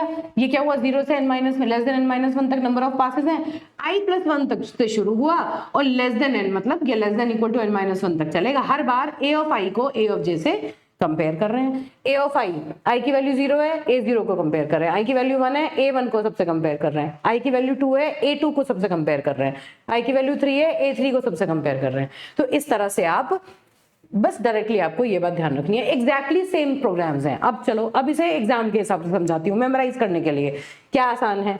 जब आप बबल सॉर्ट लिखेंगे तो बबल सॉर्ट में देखो ये वाला जो लूप है ये दोनों में सेम है, बस इतना जो है ये वाला कोड भी सेम है, ज्यादा नहीं है फर्क, बस यहाँ aj और aj+1 के बीच में कंपैरिजन है और सिलेक्शन सॉर्ट में ai और aj के बीच में कंपैरिजन है। ये तो सॉर्ट हो गया। यहाँ बस ये वाली जो कंडीशन है, ये जो कंडीशन है सेकंड वाली अंदर इनर फॉर लूप वाली, ये कंडीशन दोनों में अलग है, इस कंडीशन को याद रखना है तुम्हें। बाकी दोनों के कोड जो है वो एग्जैक्टली सेम है, ये ऊपर का कोड भी सेम है, ये भी कोड सेम है, ये भी सेम है। और ये बस याद रखना बबल सॉर्ट में aj और aj+1 के बीच में कंपेयर हो रहा है और सिलेक्शन सॉर्ट में ai और aj के बीच में कंपेयर हो रहा है। और वहां ये वाली जो कंडीशन है इस कंडीशन को याद रखना, 2 बार लिख के देख लेना। 100% एग्जाम में ये 2 प्रोग्राम में से एक प्रोग्राम आता ही आता है, आप छोड़ नहीं सकते इसको, ठीक है। तो ये पक्के आपके साथ नंबर बना के जाएगा, 99% ये आता ही आता है। अगर पेपर बनाता है, अच्छा पेपर बनता है तो ये प्रोग्राम आता है, ठीक है। फिर इसके बाद देखो चलो सिलेक्शन सॉर्ट हो गया। अब आ जाते हैं सर्चिंग पे, ये लास्ट टॉपिक है हमारा इसका। सर्चिंग बेसिकली क्या है कि एक एरे के अंदर आपको सर्च करना है कि एक पर्टिकुलर एलिमेंट एग्जिस्ट करता है या नहीं। तो ये एक ऐसा प्रोसेस है जिसमें आपको ये फाइंड आउट करना होता है कि एरे के अंदर एक पर्टिकुलर एलिमेंट है या नहीं है, ठीक है। अब 2 तरह की सर्चिंग होती है, लीनियर सर्च और बाइनरी सर्च। लीनियर सर्च को सीक्वेंशियल सर्च भी कहते हैं और दूसरी होती है बाइनरी सर्च। एक एक करके एग्जांपल से समझो। पहले लीनियर सर्च क्या है, ये क्या कहती है, यहां से मैं एग्जांपल समझाऊंगी, थ्योरी तो पढ़ के अपने आप ही समझ में आ जाएगी। मान लीजिए ये एक एरे है मेरे पास और मुझे इस एरे के अंदर x = 10, x वो एलिमेंट है जिसको मुझे इसके अंदर सर्च करना है। तो लीनियर सर्च क्या कहता है कि शुरू से लेके हर एक एलिमेंट से इसे कंपेयर करो, हर एक एलिमेंट से कंपेयर करो और जब मिल जाए तो कह दो कि हाँ मुझे वो एलिमेंट मिल गया, कहाँ मिला वो लोकेशन बता दो। तो ये क्या करेगा, पहले 3 से कंपेयर करेगा, 10 3 है क्या, नहीं है, ये नहीं है, नहीं है, नहीं है, नहीं है, कहाँ आया, यहाँ, जिस एलिमेंट को हम सर्च कर रहे हैं वो एलिमेंट हमें मिल गया। तो हम क्या बताएंगे, सक्सेसफुल सर्च एट इंडेक्स = 5, मतलब इस पर्टिकुलर इंडेक्स पर हमें सक्सेसफुली ये जो एलिमेंट है वो मिल गया। अब आपको इसकी टाइम कॉम्प्लेक्सिटी याद रखनी है। वर्स्ट केस टाइम कॉम्प्लेक्सिटी का मतलब क्या है भाई, एक बात बताओ, ऐसा भी तो हो सकता है कि ये एलिमेंट लास्ट पोजीशन पे हो, तो इसका मतलब एरे में जितने नंबर ऑफ एलिमेंट्स होंगे उतने ही कंपैरिजन करने पड़ेंगे आपको, तब जाके आपको वो एलिमेंट मिलेगा। और इससे भी बुरा क्या हो सकता है एरे में वो एलिमेंट हो ही ना जिसे आप सर्च कर रहे हो, उस केस में पूरा एरे आपको एक एक करके कंपेयर करना पड़ेगा, उसके बाद आप डिक्लेयर करेंगे कि वो एलिमेंट हमें नहीं मिला। तो इसलिए वर्स्ट केस में एरे में जितने एलिमेंट होते हैं उतने ही नंबर ऑफ कंपैरिजन आपको करने पड़ते हैं। फिलहाल बस इतना ध्यान रखना, क्योंकि ये सिलेबस में नहीं है आपके, टाइम कॉम्प्लेक्सिटीज नहीं है, लेकिन डायरेक्टली पूछ ली जाती है कि टाइम कॉम्प्लेक्सिटी क्या होती है। तो बस ये याद रखना है, इसकी जो टाइम कॉम्प्लेक्सिटी है वो बिग O ऑफ n होती है। ठीक है बेटा, बस इतना आपको याद रखना है। ऐसे ही जो बबल सॉर्ट और सिलेक्शन सॉर्ट है उनकी time complexity big O of n square होती है। जैसे इसकी होती है ऐसे ही उनकी big O of n square होती है, उनको भी आप याद रख सकते हैं। तो ये हुई आपकी लीनियर सर्च। अब लीनियर सर्च का प्रोग्राम इंपॉर्टेंट है, एग्जाम में आता है। क्या है, 100 एलिमेंट्स का मान लो मैंने एरे ले लिया, x वो एलिमेंट है जिसे हम सर्च कर रहे हैं कि वो एग्जिस्ट कर रहा है या नहीं, n are the number of elements, कितने हैं एरे में, i लूप चलाने के लिए यूज किया, और हमने फ्लैग नाम का एक वेरिएबल ले लिया जिसकी मैंने शुरू में 0 से असाइन कर दिया, मतलब फ्लैग 0 मतलब एग्जिस्ट नहीं करता एलिमेंट। अगर हम ये मान के चल रहे हैं कि जिस एलिमेंट को हम सर्च कर रहे हैं वो एरे में नहीं है, फ्लैग मतलब 0। अब अगर हमें कहीं पर एरे में मिला तो हम फ्लैग को 1 सेट करेंगे और आगे के हमें जाने की जरूरत ही नहीं है।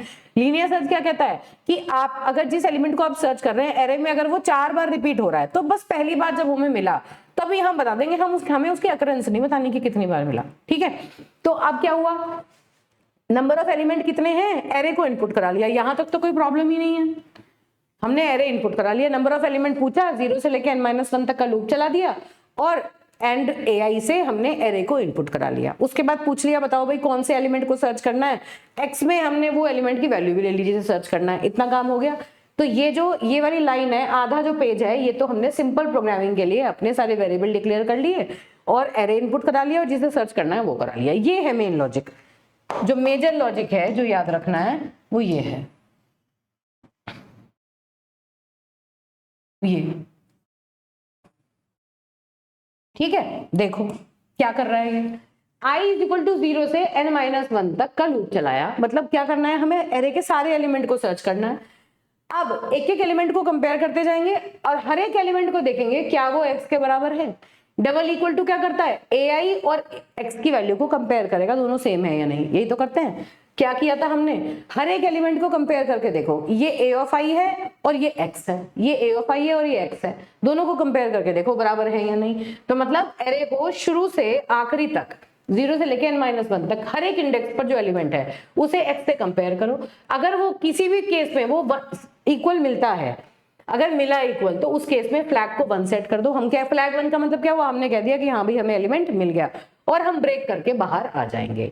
ये ब्रेक स्टेटमेंट क्या करेगा, इमीडिएटली ये जो लूप लगा रखा है ना हमने फॉर लूप, इस फॉर लूप को टर्मिनेट कर देगा। फॉर लूप को टर्मिनेट करने का मतलब क्या है कि हम मान लो हमें चौथी प्लेस पे वो एलिमेंट मिल गया तो फिर 5वीं 6ठी 7वीं जगह हम क्यों ढूंढेंगे, है ना। हम क्या कहेंगे, भाई हमें मिल गया, अब हम आगे लूप नहीं चलाएंगे, हम लूप के बाहर आना चाहते हैं। और अगर हमें लूप के बाहर आना होता है तो हम ब्रेक स्टेटमेंट लगा लेते हैं। ब्रेक स्टेटमेंट क्या करता है, लूप के बाहर ले आता है हमें, है ना। तो क्या किया हमने, शुरू से लेके आखिरी तक का लूप लगा दिया और हर एक लूप के अंदर हर एक एरे के एलिमेंट को हमने उस एलिमेंट से कंपेयर किया।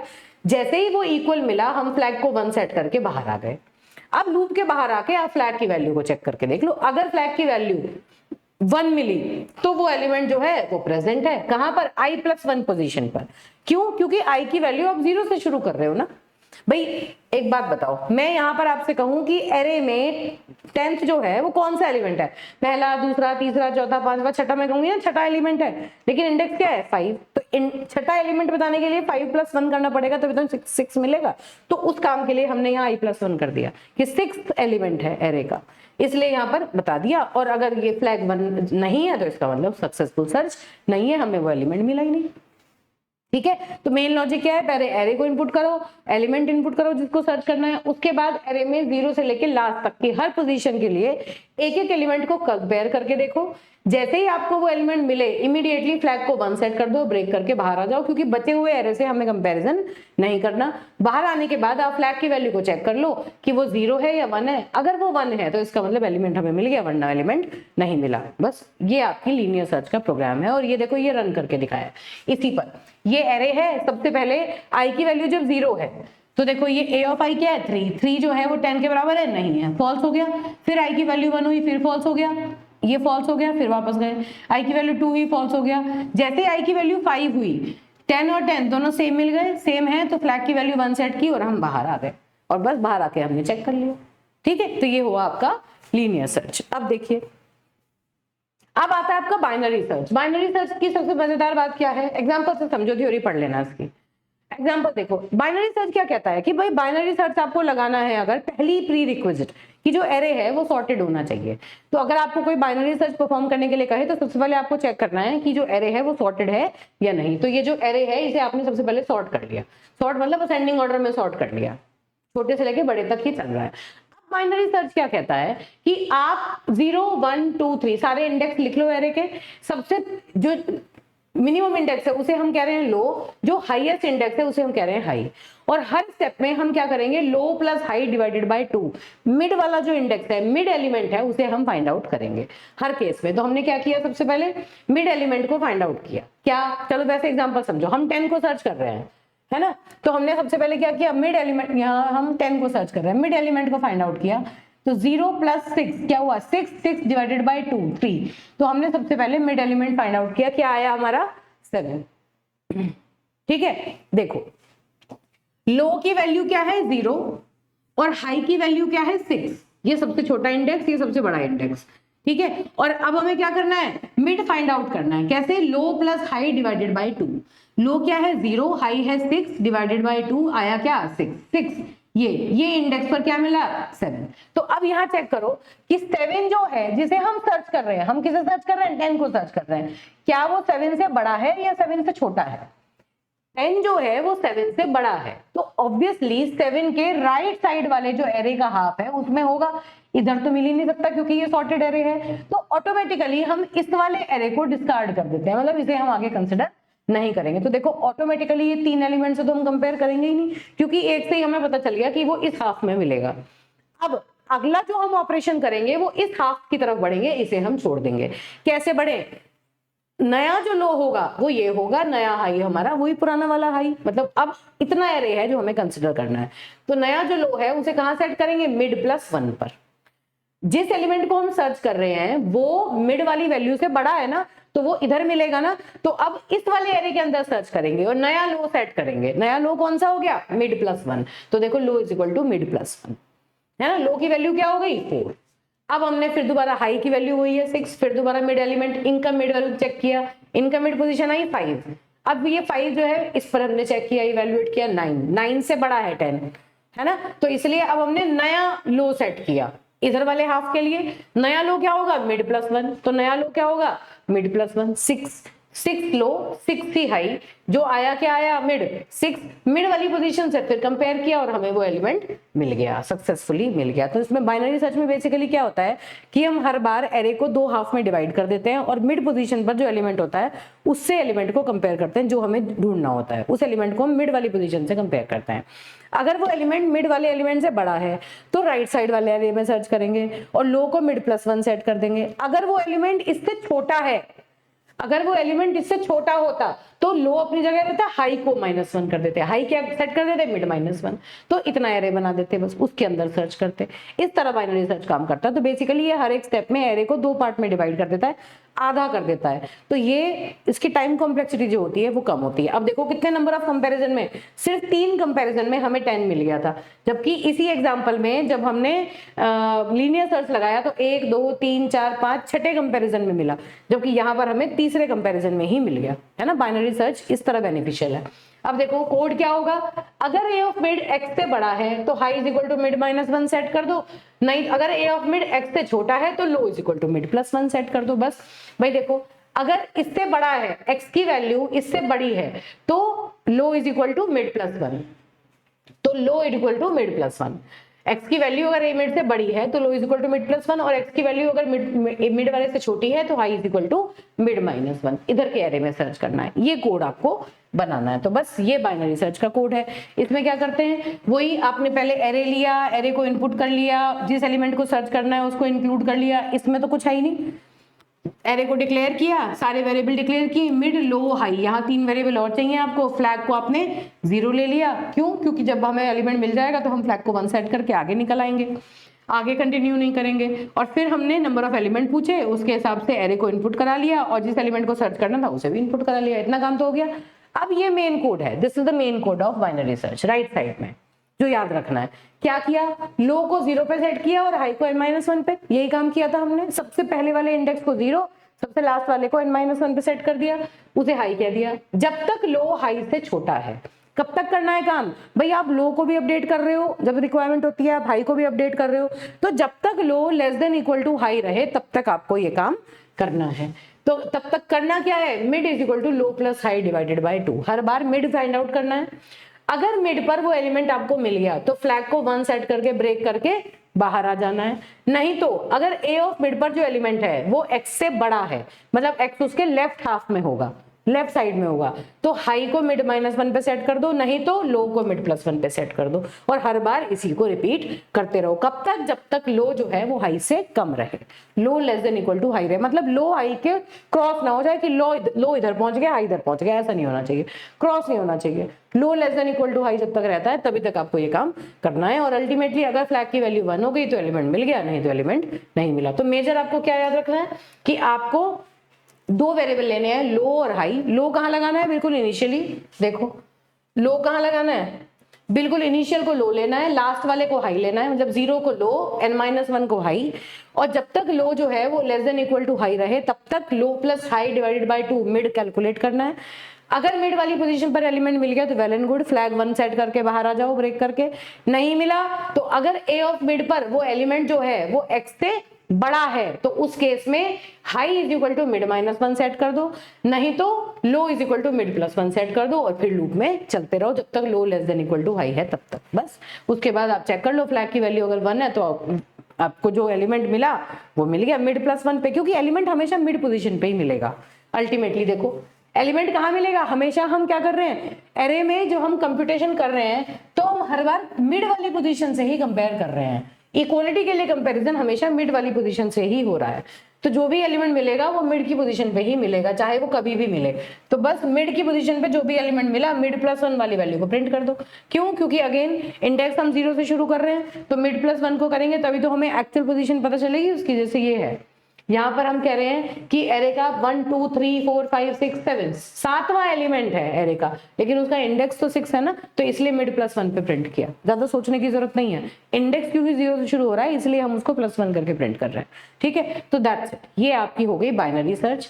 अब एक बार आप ध्यान से देख लो, देखो किस तरह से क्वेश्चंस आते हैं। फंक्शन क्या होता है, डेफिनेशन, एडवांटेजेस क्या है फंक्शन यूज करने के, फंक्शन कॉल किसे कहते हैं, डेफिनेशन कैसे कहते हैं, डिक्लेरेशन किसे कहते हैं, ये एग्जांपल से समझाया हमने, एग्जांपल के साथ इसे आप बता के आएंगे। ये सारा का सारा ये क्वेश्चन एग्जाम में आता है।